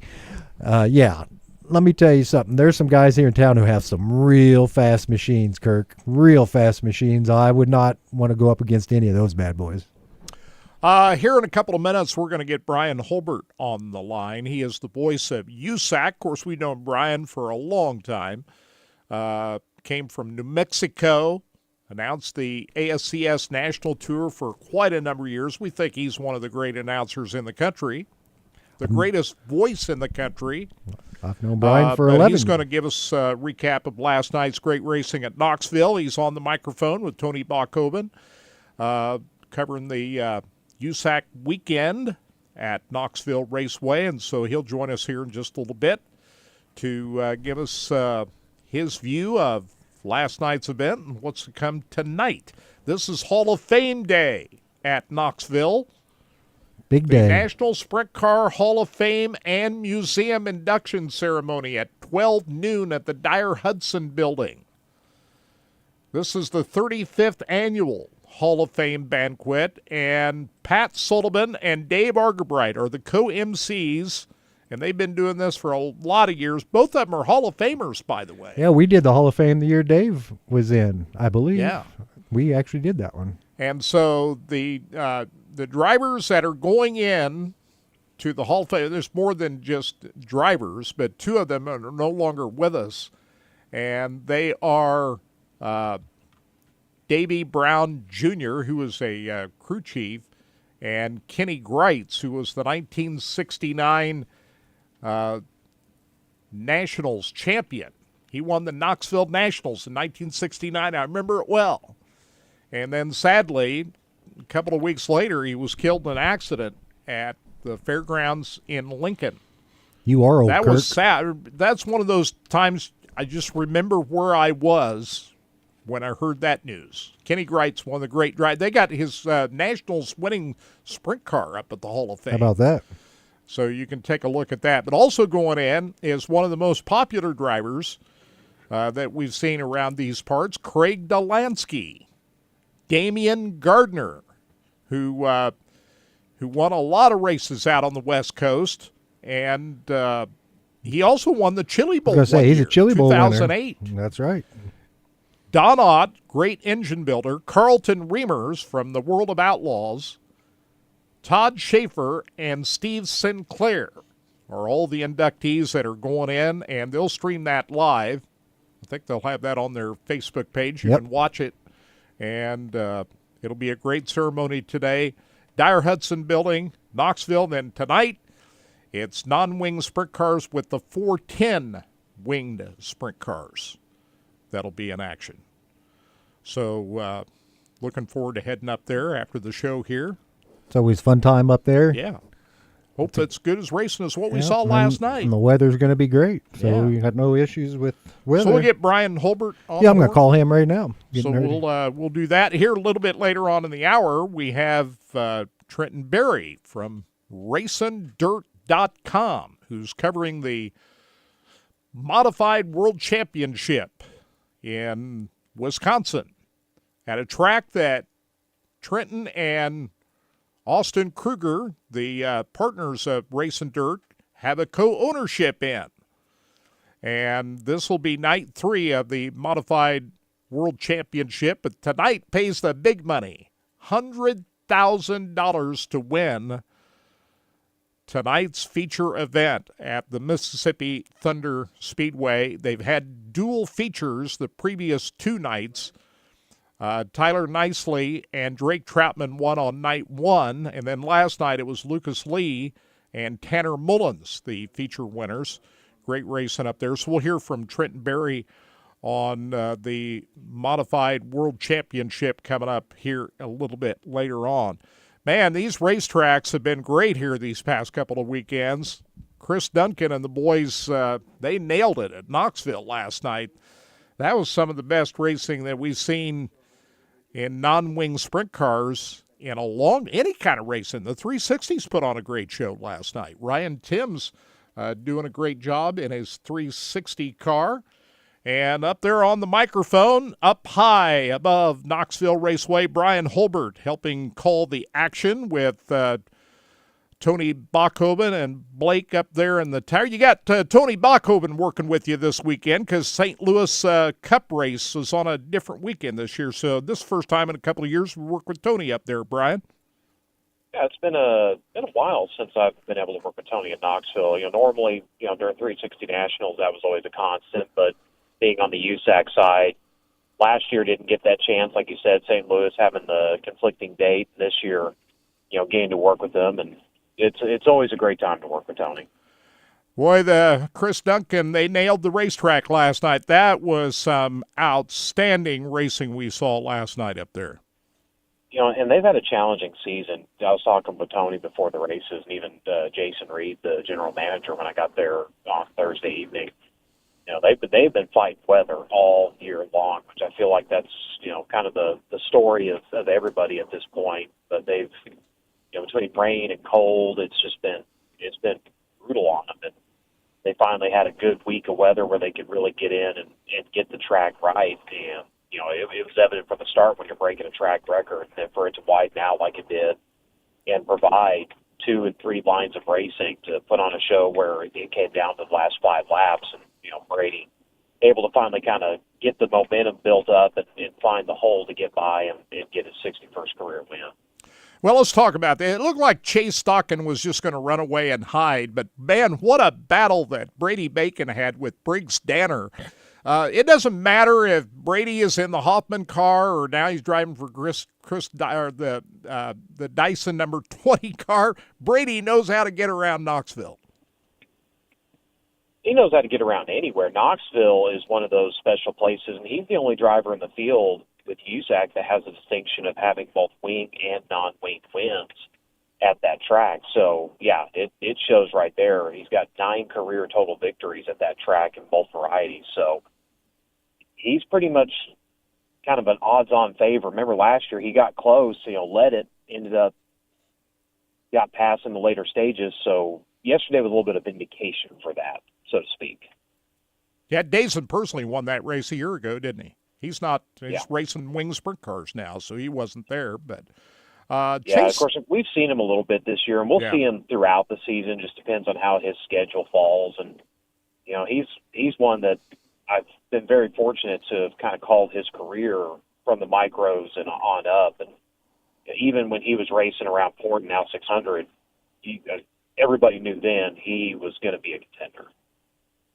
Well, let's talk about that battle for a second that Brady had with Briggs Danner. Man, Danner really showed his stuff last night, I thought. That's the best night Danner's had all season. He struggled a little bit, and it's that sophomore season blues where, last year he came out, he wasn't completely full-time, but he ran 85% of the schedule and really had some great showings. And you've seen it with all the years in racing where that first year where you have a driver comes out really is like, wow, that guy's he's going to be it.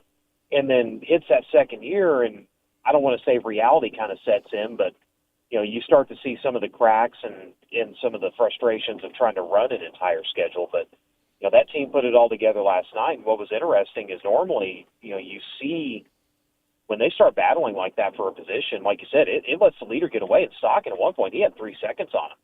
And it wasn't even so much traffic. There was a couple times where, it helped.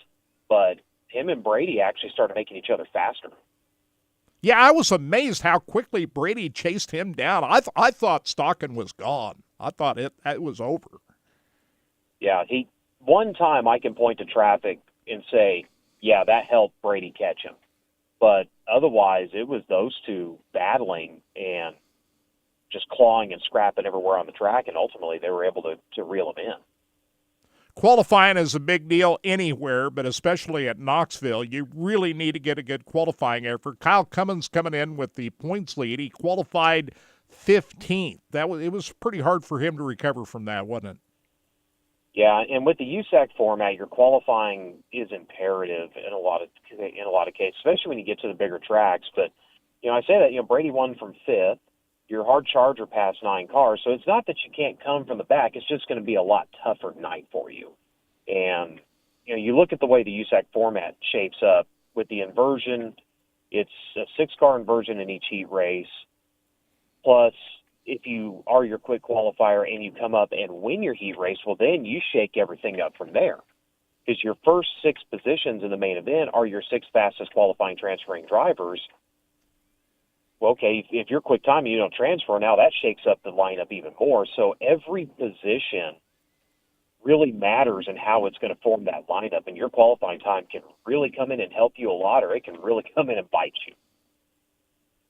Well, it's disappointing that you had those 2 rainouts the week before the Tony Holman Classic, and the race at Circle City got rained out. I see that they're going to reschedule the Holman Classic for October. Is that right? Yeah, so Terre Haute's going to October, and that was an odd deal because I got there at 10 o'clock that morning. I was standing there with Tommy Estes and Chris Kearns, and yeah, it was wet, but I've been to tracks that were way, it felt like, more saturated than what I was looking at. And to prove my case, I walked across the racetrack after I went down and set up, and I never even lifted a piece of dirt off of the surface. I mean, I figured I was going to grow 4 inches. And I went, okay, they had her sealed up. We should be okay. But it's one of those where they've had so much rain in the month leading up to, and it was just enough overnight that it would not lay back down. And even if you'd have gotten the sprint cars out there to try to roll it in, it still would have just come up in sheets. So that one kind of threw us all for a loop. I know Chris Kearns, he posted an apology out, and I don't feel like he needed to justify anything because we were all kind of in that boat. It's just one of those where it kind of threw it at you. In Circle City, that was a case of, I call it a Seattle mist. It's never on the radar, but it's constantly missing. That's what they had all day Wednesday. It rained Thursday morning and, wasn't going to get out of the 50s. So you're not going to get anybody in there. And even if you do, it's going to be an absolute just miserable situation. Hey, Brian, I want to step back to Belleville. This has turned into one of my favorite events of the year to attend. Belleville High Banks for the Silver Crown cars, the short track for the midgets. I thought the midgets put on the best show we've seen in the 3 years that we've seen that over there, but this is really a great event over there at Belleville. Great crowd over there. Your thoughts about Justin Grant going 50 laps without a yellow flag and winning? He finally conquered the High Banks of Belleville. I feel like when they announced that $500,000 bonus to be a Triple Crown titleist, to win all three in one season, I feel like Grant took notice because he's been good in the midgets. He's been good in Silver Crown. He's good in Silver Crown at tracks where he traditionally kind of struggled, Toledo being a prime example. And, he's one of the few drivers now that can say he's won on both the small track and the big track there. So, he's come out swinging this year. It's been interesting to watch. And that race is kind of interesting because, on the Silver Crown side, it just depends on how things fall and how things go leading up to it. Last year we had 25 cars. This year we had 15. There's a lot of guys that just frankly didn't have the cars fixed. I can point to a half a dozen teams that said, yeah, we were going until, insert crash or failed part here. But nevertheless, the cars over there put on a great show. Justin getting the win. And, that's one of those just historic tracks that I feel like everybody needs to go check out at some point because there's Fast and then there's Belleville. Yeah, there's just nothing else like it. And it was a great show. And just, to see, the big track in action with the Silver Crown and then watch I thought the midgets put on the best show that we've seen.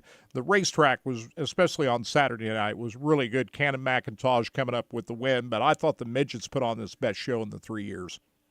They have really done a great job on that quarter mile. The first time I went there was back when Now 600 several years ago. As far as the short track is concerned now, not including ASCS in 2015 on the big track. And they didn't have the lip cut in on the top. It was a lot flatter. It was a very bottom dominant. It was hard to really kind of pass and put on a show.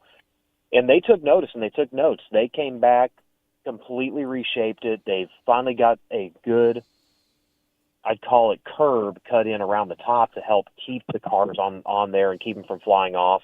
And it gave them something to really lean on, and it helps create that dual line racing. And they've really hit something, and the track raced better than I've ever seen it race. Yeah, no question about that. And Sweet Springs, that was a great show. That was a pretty heavy curb on that racetrack, but Cale Drake found his way to victory lane, and it was a pretty masterful move by Justin Grant to pass two cars for second there at the end. But Sweet Springs was a great show. Boy, you had to feel for O'Reilly. He, was supposed to start on the pole. He was late to the party. And you're going to get docked, so he ends up starting fifth. Bottom rolls that thing to the lead, and if we don't have that late caution, he's your winner. I think so. I would agree with that. When they had to restart, and I'm not in the driver's seat. I'm the outsider looking in, but it looked like he started trying to protect the bottom so much and was trying to focus so hard on hitting his marks. Yep. He kind of overdid it and slowed his pace down too much and left himself vulnerable. But I don't think that party would have stopped yet if he could have pulled that off. But nevertheless, for him to come in and fight his way back to the front and have the race that he had, I look forward to seeing when we go back, because that race has now been added to Mid-American Midget Week, to seeing if he can come back and actually pull it off. I agree with you 100%. I think Riley had that yellow not come out, that he would have won that race, no question about it. Midget Week is coming up next week. Brian, how do you see Midget Week? You're going to a lot of different places and a lot of nights in a row now. How's this going to play out? Insanity. That's the way to put it. Like you get into Midget Week, Sprint Week, Eastern Storm. It is just absolutely bonkers to follow these events. And, these were bucket list events for me just to attend as a fan. And now, being able to be a part of them, it is absolutely grueling for these teams to get up and down the road like that. And it's not a huge area, being that we're in Indiana, where, I'm used to the ASCS Speed Week where we were going from, Arkansas, Texas, Oklahoma to Kansas, and you've got a little bit of travel. And, being in that confines, especially in Indiana with the open wheel ferocity that exists there, and then having all these teams come in to be a part of it, it adds a whole new element. And looking at our list of could be drivers, there's no reason we would have less than 30 drivers each night, if not more. So it's going to be a tough one. It's going to be definitely one that if you are able to, you need to attend. I see in the Extreme Outlaw Series that Carter Sarf won the night one. I think he's the most underrated driver that there is in midget racing. You're going to get a lot of those extreme midget guys coming over there, but who are some of the top favorites to come out of there on top? I mean, you have to put Grant in that, obviously, the way he's been going. Yep. If Dayson can run, he's going to be one. Oh, man. Any of the CBI cars, pretty much. Of course, you got the KKM Karbagajanian drivers in there. Yeah, Cale Drake, he's going to be tough. And then, if Carter's able to come and run, he has just steadily improved and made himself so much better over the last few seasons. And even in the USAC side, he's starting to have a lot more consistent runs. It's to point at anyone and say, man, they're the odds on. If Midget Week does what Midget Week does, there's always going to be that one that everybody goes, where did he come from? Yeah, I'm going to be interested to see what Cannon McIntosh does. I think the only thing that's holding him back is consistency. He's just not had the consistency. At times he runs very well, but other times not so well. Can Cannon McIntosh achieve that kind of consistency to walk out of there with a championship? That's $1 million question. And it's when you're in that situation enough times, as we've seen, you'll start to figure it out that you've got to take that 10% off. You've got to go just a little bit slower to go a little bit faster. And if you want proof in that, look at Cale Drake. The very first night he was in a sprint car in USAC competition, he literally put it out the park at Honest State Roofing Lincoln Park Speedway. And, we kind of wondered, man, how much can Scott Bennett, deal with on this? But if you're going to have a driving coach and somebody that's going to teach you the car and teach you what to feel and how to feel and what to look at, you're not going to get much better than Scott Bennett. And that has shown in everything he's done since then. He is the leading hard charger this year. If he can get the front of the night figured out, the rest of the night will be easy for him. But just in the 5 times he's been a hard charger this year, he's advanced 63 times. Brian, we had Justin Grant on the show last week, and, I asked him about moving over to Chad Boat just right before the Chili Bowl CB Enterprises. What's been the biggest change? He says he doesn't have to worry about the race car as much now when he's in a midget. That's a big deal to him. It is. Racing, and I've said it for years, as much as racing is a very physical, you have to be on your game, you have to know your setup, it is a mental game 100%, because if a driver's not comfortable in the car, if they're having to focus on the fact that they're not comfortable in the car, they're gone. They're out to lunch. And I've seen drivers play mind games with each other for years where I remember back home, one driver in particular, he'd walk up and he would push down on the left side of the car and watch the shock rays and just go, okay, and just walk off. And he'd have that team and that driver spun out 6 ways to Sunday, trying to figure out, well, what did he see? What's he looking at? Why did he do that? So, it's a mental deal. When you're not having to constantly wonder about, okay, what do I do here? What do I need to change here? What did I do this? It makes a world of difference. And we saw that years ago when I was with ASCS and you had Jimmy Jones hook up with Johnny Herrera for a couple of seasons, where Johnny had kind of been on the struggle bus a little bit. And as soon as he had Jimmy setting up the car and just telling him, it's good, go race, he started racking up wins left and right. All right, Brian, any Chili Bowl news that you get? There's always Chili Bowl news, no matter what type of the year it is. What's the latest? If you haven't renewed your tickets, you missed the deadline. And that was when? You might want to call pretty quick. So we start the first Wednesday of March. It literally goes for right at about a month. So about the second week of April is the window to call in your order. They are going through and processing. They are starting to kind of separate things out, who ordered the 6 days, the 5 days, the 4 days, who's the new orders. And they're going to be starting to pull those here pretty quick. So if you're out there and you realize, oh, no, I didn't call, you might want to do that starting Monday. Well, you know what? If you don't get in the Chili Bowl, the Tulsa Shootout is almost as good. I think it's even a lot of ways better than the Chili Bowl, especially when you have the two top drivers in America racing in it. Well, I can tell you this. In terms of the raw racing, I prefer the Shootout. Yeah, I do too. And that's not to take away from the Chili Bowl. The Shootout is intense on another level. Like you make the feature at the Chili Bowl, you've done something, because you're one of the 24 drivers out of the 350 that are there that made the cut. You make a main event at the Shootout, not once, not twice, but 3 or 4 times, you've beat out almost 1,000 drivers to get that done.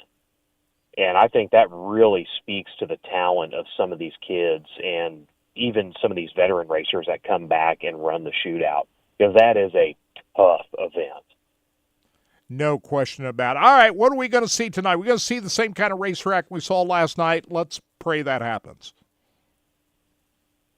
Yeah, that if we get a track like we did last night, it's, Katie bar the door. It's going to be off the rails.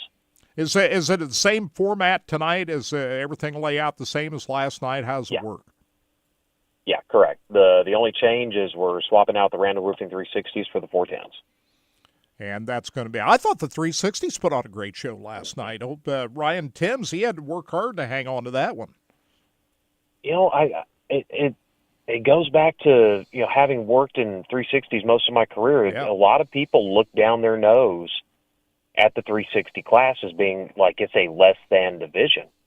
And I'm on my soapbox a little bit. If you're a fan of sprint car racing, be a fan of sprint car racing. I agree. But there's too many tribal distinctions and lines, and, well, no, you can't be a 360 fan if you're a 410 fan. Just be a fan of sprint car racing, because that race last night, I put up against anything, anywhere.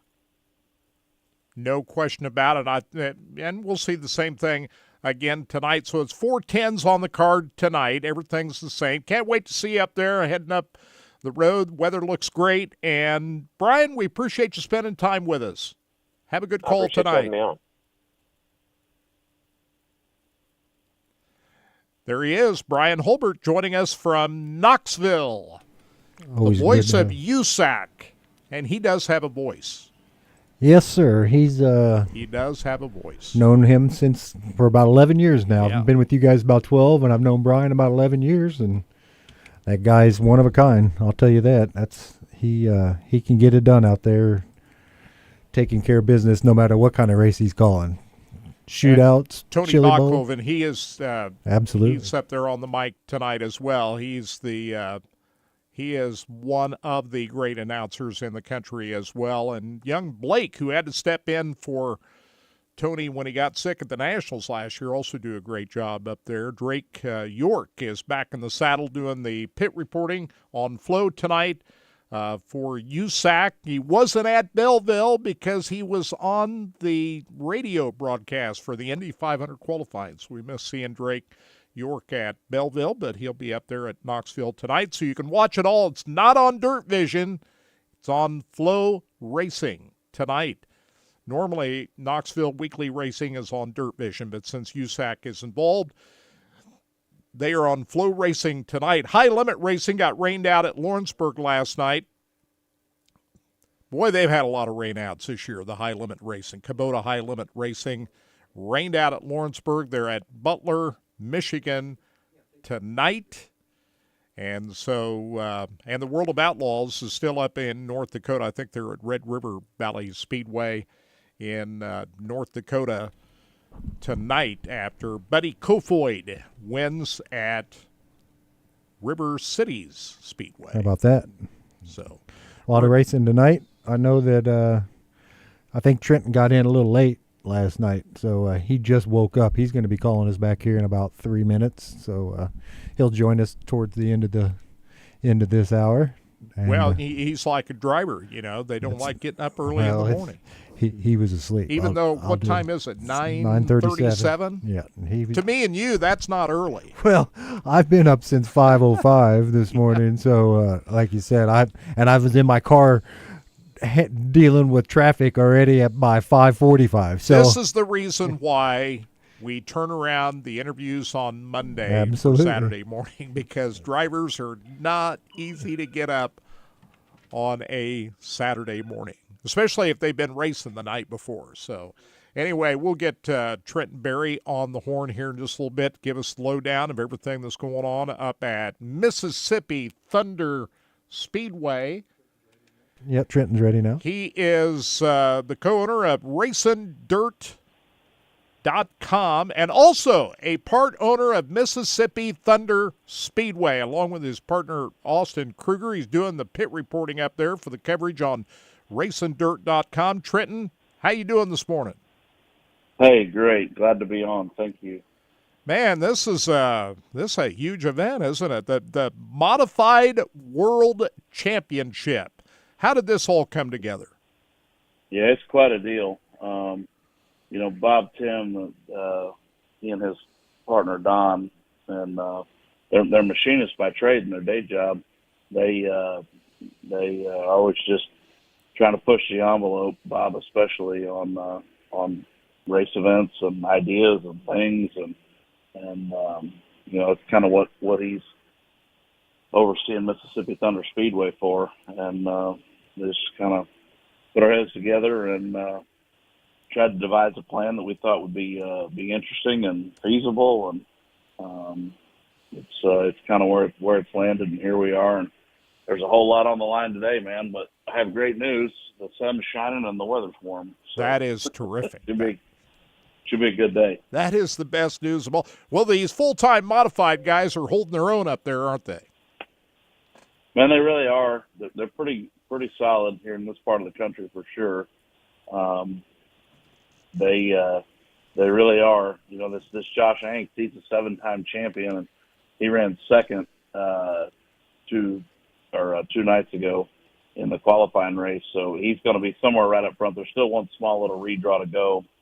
I didn't quite get the exact details of how that was going to go, but I think his first place guys and second place guys from qualifying nights are going to redraw against each other. So, but regardless, he's going to be somewhere right up front to start this thing tonight. So, but yeah, I mean, the out-of-town guys, there's a few of those that have had great runs too. Some of the UMP cars. I mean, it's really a totally different deal than we get to see any other time of the year.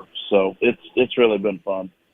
All right, you've had twin features on each of the first 2 nights. Let's talk about the first night. Tyler Nicely and Drake Troutman. He's full-time late model guy. Came in, they won those races. And last night, Lucas Lee and Tanner Mullins were the winners. These are pretty good action in all those races. Yeah, so that's 3 Hoosier cars and 1 American Racer car. Tanner was the one that kind of flew the flag for the USRA cars. So, but yeah, it's been really something, you know. Especially last night, I felt like the racetrack finally slowed down a little bit and got a little bit wider, and we saw that about the B mains on Thursday because there was rain leading all up to this thing. Of course, why wouldn't there be leading up to a mega event? It was really wet on Wednesday when we had to time in, and it rained and was drizzly and just overcast and kind of crappy most of the day. So the track never really got too wide, and then that carried over Thursday. So we got here Thursday. There wasn't supposed to be any rain Thursday, and it rained about an hour before we got ready to go. It just kind of set in one of those little drizzles again, but that one was pretty short-lived, but it still kind of juiced the track up and didn't let it widen out for a while. But we got to those B mains finally, and Dustin Sorensen started at the back, and he wound up past 29 cars Thursday night and grabbed the last transfer spot Thursday on the night there that Tyler Nicely and Drake Troutman won those races, and those A mains were really pretty good. Fast forward to Friday, and the battle with Kyle Strickland and Lucas Lee that was the best racing of the entire weekend. And those guys were side by side. Kirk, I don't know, it was a 30-lap race. They were side by side at least good 10, 12, 15 laps of that race. And Strickler got in the wall there just once, and he was pushing so hard. He was on the top side, and they gave Lucas Lee just enough momentum to get around him right there. And that was really been the race of the weekend so far, and that one was cool. And then the final one there with Tanner Mullins, Jim Chisholm had pushed up through there, and Jim was kind of challenging him and pushing Tanner. Tanner just stood on it up on the top of the racetrack and got that win. So that's kind of how those qualifying features have played out. It's going to be 80 laps tonight. There's going to be a fuel stop at halfway. So going to be a little bit of different dynamic for that too once we get finally here to the big show. Now, is that right? The top 5 in each of these qualifying features got automatic transfers into the A main? Yes, the top 5 in each of those did. So then tonight, basically everybody's going to run for 10 positions. There's no provisionals in this, not for the stock cars either. So you have to race your way in, but they're going to start 30 cars tonight. So there's 10 spots left, and if it's going to be a process elimination, Chili Bowl style, going to whittle it right on down to the A main. How do you determine the lineup then? Yeah, I know all 5 of the qualifiers from each of those 4 races. How's the lineup determined? So the out of those 4 races, the 4 winners are going to redraw. I got and you. then the four second place finishers are going to redraw. But first is only going to go against first, and second's only going to go against second. So you're really only. Typically, you'd say it'd only be a 1-position spot, but it's going to be it's a 3-wide start. So that's how that's going to be determined.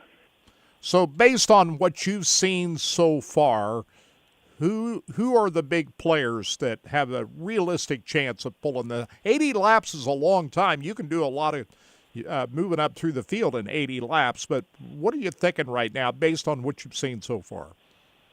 Yeah, so for sure, I mean, your guys that have won your feature races, I definitely think are there. This area is really it's really something, and you'll probably grasp this more than some other people I've tried to explain this to. But how Dirt Late Model Racing has Central Illinois, and that's that pocket for Dirt Late Model Racing, and Pennsylvania has the PA Posse, and they have so many great sprint car guys. Well, I don't have a name for what's here, but if you take on a map and you draw a triangle between Mississippi Thunder, Deer Creek, and Cedar Lake Speedway, there is a pocket of dirt modified racing that does not exist in other parts of the country, and it is just off the charts competitive. So I'm telling you, I wouldn't be shocked at all if it's a guy that's not even on the USMTS tour that wins this. There's a couple guys up there: Brandon Davis, Josh Hanks. I'm going to throw in Lucas Schott and Dustin Sorensen. He's out racing with the World Outlaws right now, but he's from this area too, and he's here in this modified. I mean, any of those 4 guys could win this race this weekend. Jake Tim, the 49 from right in Winona as well. Those guys are real power players in this event, and of that handful of guys, I wouldn't be shocked at all. You're never going to be able to count out Rodney Sanders when the money's on the line. Ryan Gus and Ricky Thornton Jr. certainly a couple breaks go their way. You look on the UMP side of things, I think there's 2 or 3 players. I think Tyler Nicely could do it if things go his way. Lucas Lee, Kyle Strickler, and Troutman. So realistically, 10 to 12 guys. I really feel like the winner's probably going to be one of those guys that I just mentioned. Might be wrong. Somebody could jump up there and surprise me and everybody else and get it done too. But when you start going, hey, realistically, get down to this, who are going to be the players? It's going to probably come from that handful of guys. I talked to Cade Dillard down at Lucas Oil Speedway last weekend. Of course, he won the King of America. What's going on with Cade? And then I just left him right out of what I told you right there too. So that's totally my fault. Cade's been good. He came up here for the Dairyland in this late model, and he had some trouble. But again, not in the modified, but it's a racetrack he typically done pretty well at, and he was pretty good the other night. I don't remember. I interviewed him. I think he was third. I think he ran third in his feature on Thursday night. So, of course, I left him out of that and didn't mention that. But yes, Cade belongs in that group as well. So I think he'll probably be right there. And, of course, you can't leave out the Chisholm boys when you talk about possible winner. Jim Chisholm, the reigning USMTS champion, his brother Joe. You can't count those guys out either, right? No, and they do a pretty good job everywhere they go. And Jim's proven he's a force, and Joe's really coming along pretty well. So, no, they can't be discredited at all. And they probably could have a shot. We'll see. Jim's been good. Jim's racing a stock car as well, so he's locked in on that one. And boy, that's a good number of modified you had. I think 100. What is that? 138 total modified you had up there. That's a pretty good number. Well, so that was that's total. I think that wanted to be total cars. Total, including stock cars?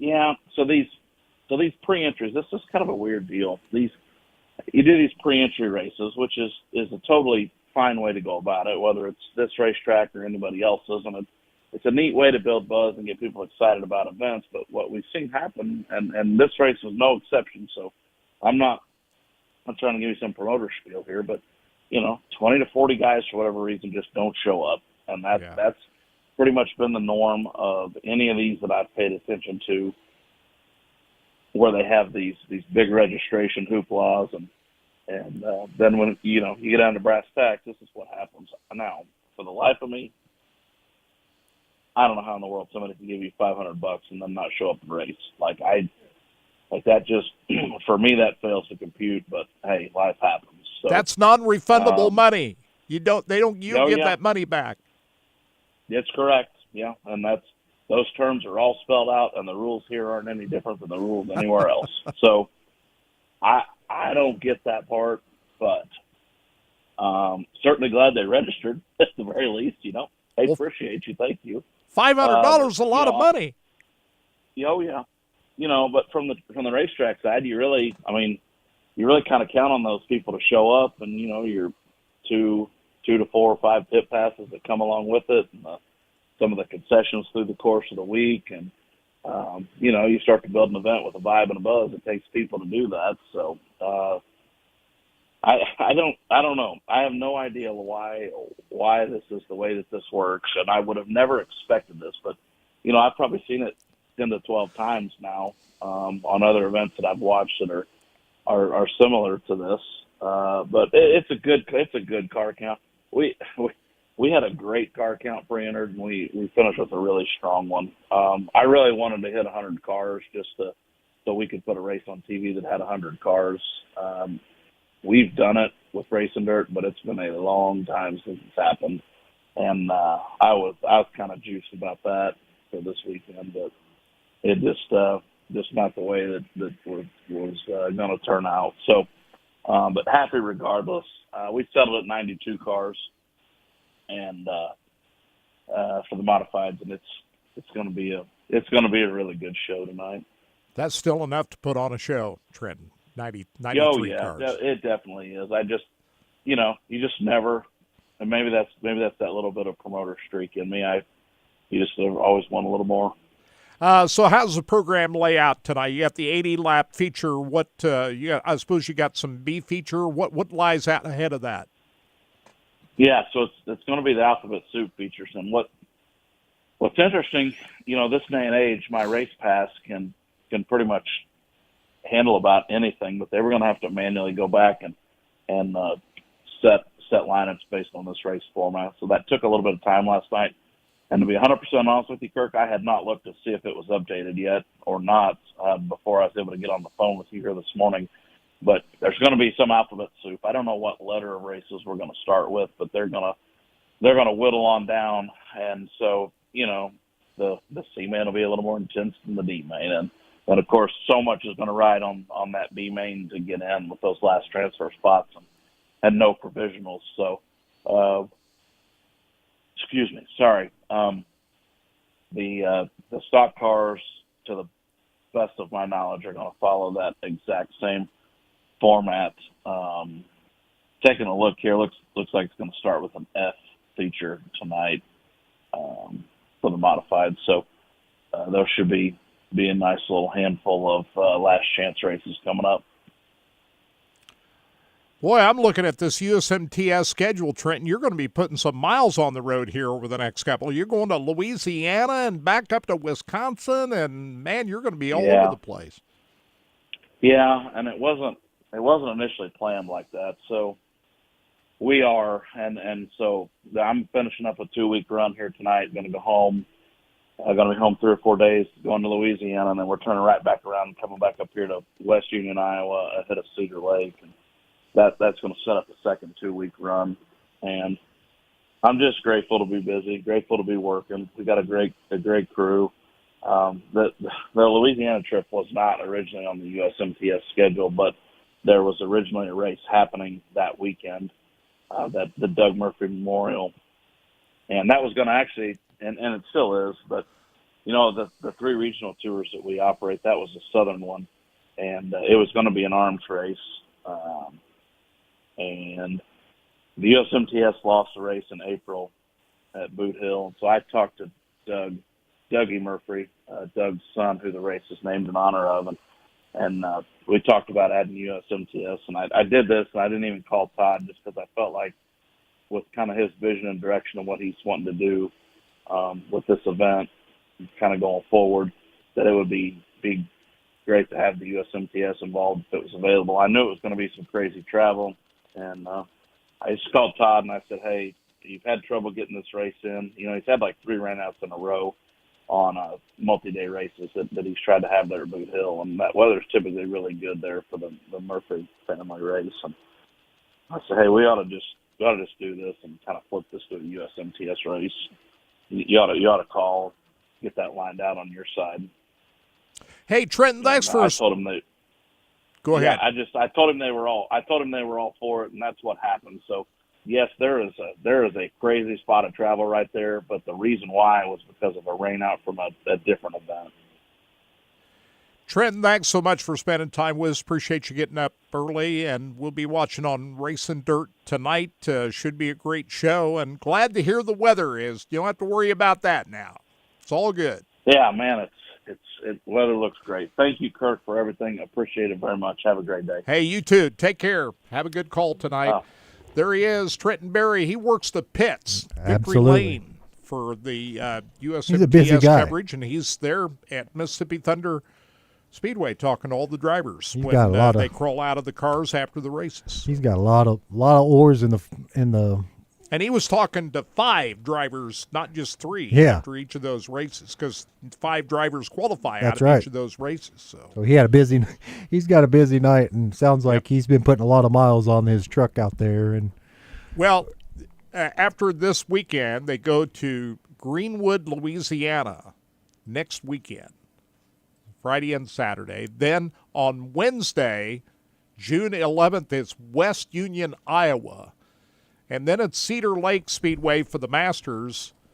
The next weekend after that, that's back up in Wisconsin. So he's going from Wisconsin back home. He lives down in the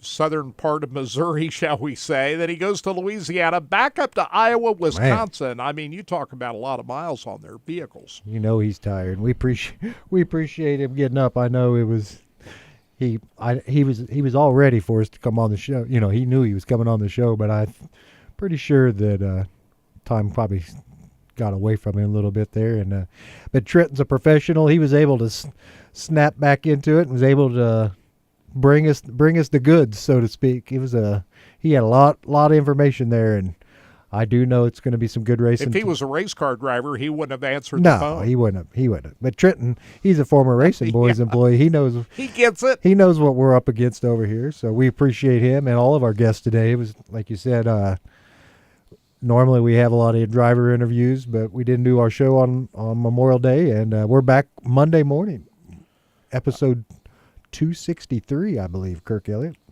So we're working on a couple of things for Monday. We just don't know who that is yet. And Scott will be back with us on Monday, I'm sure. I meant to say 300, not 200. I don't know why I keep saying 200. Episode 362 will be Monday. So we've done more than you thought. Done more than I thought.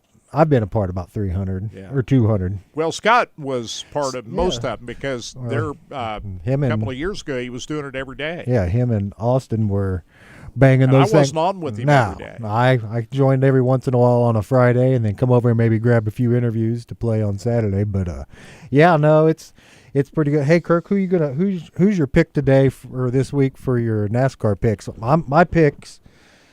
I'm going to stick with Denny Hamlin because I think Denny's got a chance to win this race. He's had a pretty good couple weeks of racing, and I think Denny Hamlin's probably going to get this. I'm going to pick Hamlin. Nashville Superspeedway. Absolutely. Pavement track. So I'm picking Ryan Blaney. There you go. So Blaney. I'm going to pick him till he. And I didn't pick him last week. I picked Larson to win. But you had Blaney as your backup. But that didn't work out so good.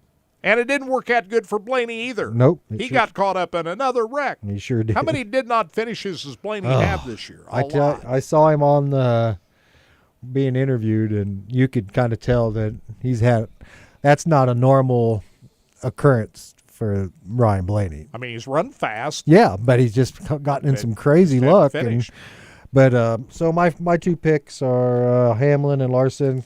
Who's your backup if you don't think Blaney's going to pull this thing off today, Kirk? I have to go with let me think about that here for a minute.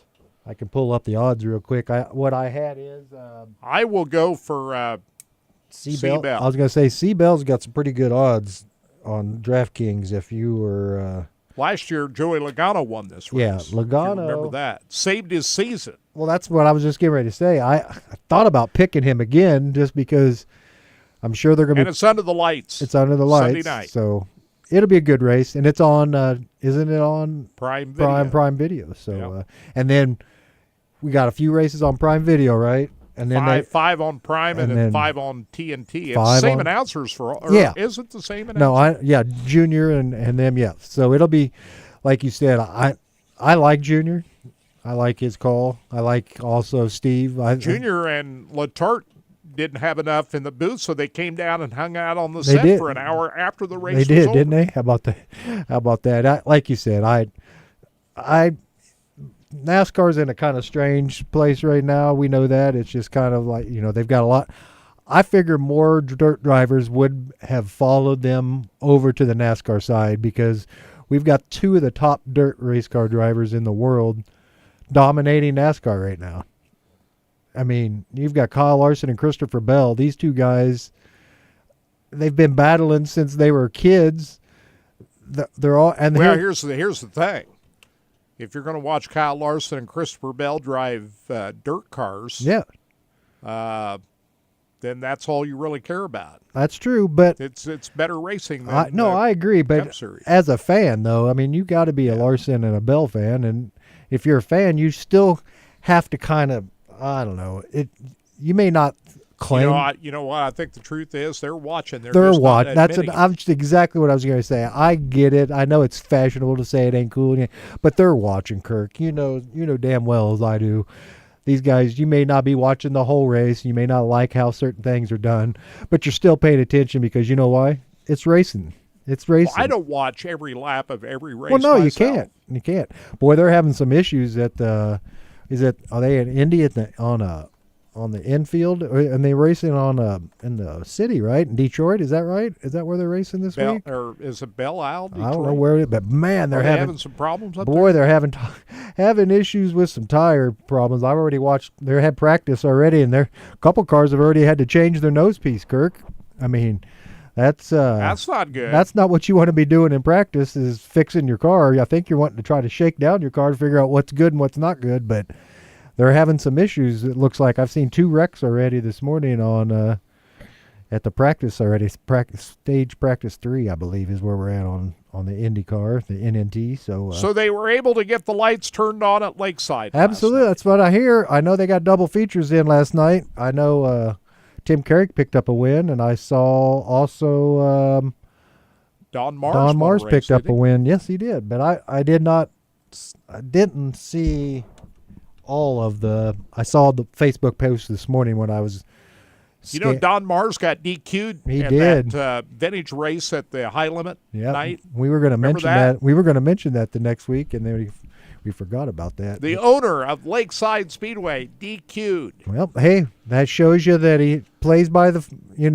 Well, I'm happy they were able to get the lights back on. Yeah. Well, I was a little worried. Me and you know the history out there of the water and all the issues that they've had in the past with that, and so it was good to know that they were able to get the race in. I thought I heard a little bit of a noise. Now that the trees have leaves on them, Kirk, I don't hear nearly as much of the A main as you do at the beginning of the year or at the end of the year. Just because there's trees on the leaves just really that makes a difference. Oh my gosh, you have no idea. And we talked about that when they cut down all those trees out there at the speedways back in the day, when they talked about why it got so loud. Well, you clear around that many trees to build housing, and that's a monster buffer. Those trees make a heck of a difference. But yeah, I couldn't even barely could hear racing going on last night. I knew it was going on because I opened my window, but like you said, normally you can hear those rumbling when that A main hits. You can always hear that. The A mods were a little louder than the B mods, but not much. The B mods have a bigger class, so I think that therefore you kind of carries that sound a little farther. But glad to see that they got the racing in last night. I'm glad to see everybody. Just a little bit on the cool side last night. Yeah, it wasn't too bad. Right. I mowed yesterday. Kirk, a lot of smoke in the air. They got Canadian fires. Is that why the sun looks so weird? Yeah, a lot of people posted last night and this morning. I almost took a picture of it last night. I ran out to go take a photo of it, and it was already kind of over the hill from where I was at. But lots of people posting pictures of this smoke.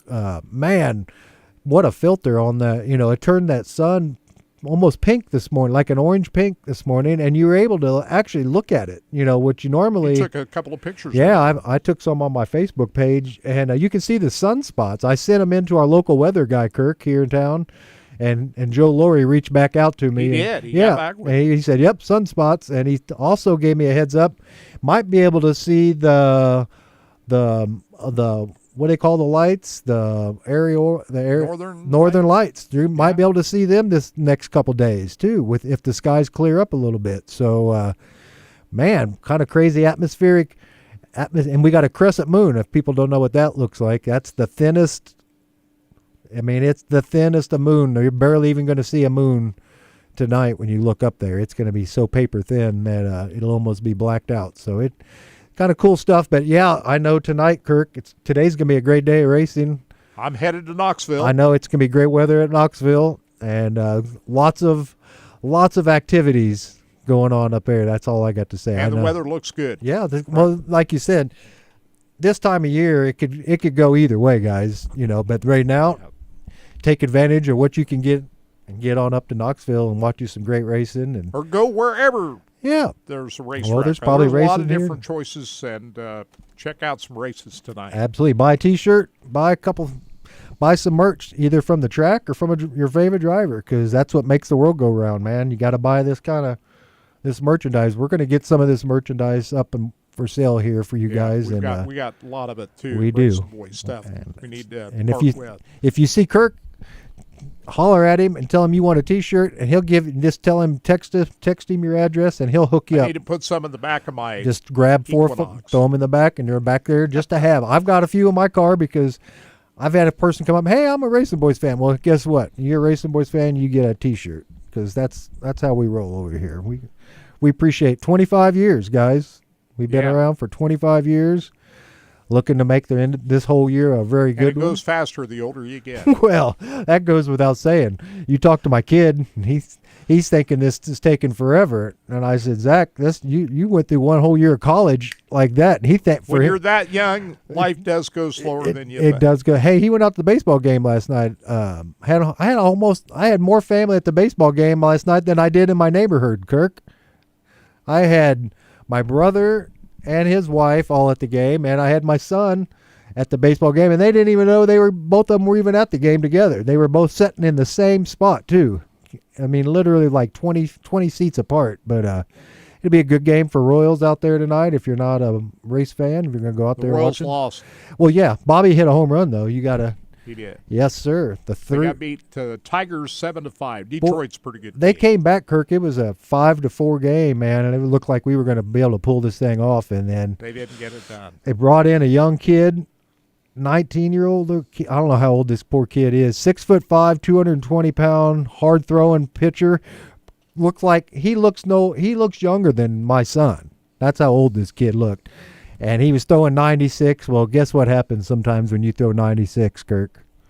Sometimes 96 can get touched for a ball. And, man, that poor kid, he got hit with that bomb. And you could just see his confidence just – it was that quick. Sometimes the harder you throw, the harder it's going to get knocked out. They were having a hard time. Yeah, they were having a hard time catching up to him. But the one who did, boy, it was a rough one. So, yeah, be careful out there, guys. Kirk, you be safe driving to Iowa. Todd, thanks so much. No problem. I appreciate it. And, hope Scott gets feeling Yeah, better. we'll see Scott today, on Monday. We'll see him on Monday. We're going to be here at 12 noon Monday, streaming it live on racingboys.com, Facebook, and YouTube. And who our guests are yet, we don't know. But we're going to have a great show on Monday. Hope you join us then.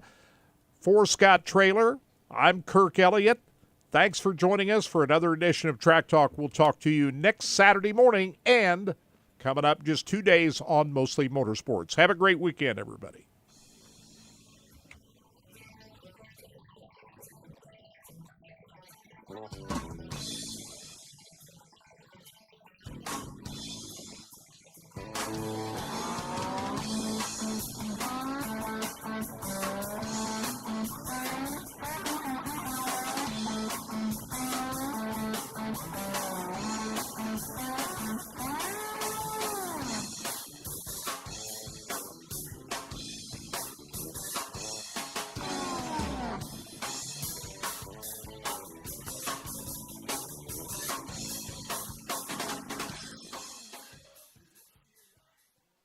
Go harder, faster, stronger with Rod End Supply. Whether you are running industrial, farming equipment, or a race car, Rod End Supply has the assortment of rod ends, radius rods, and specialty products that will help you lead the field in performance. Our superior design means our rod ends last longer and perform better, giving you the edge on the track and saving you money. Contact Rod End Supply or order online today at rodendsupply.com. We don't just sell them, we race them. rodendsupply.com. Serving the racing community for over 30 years.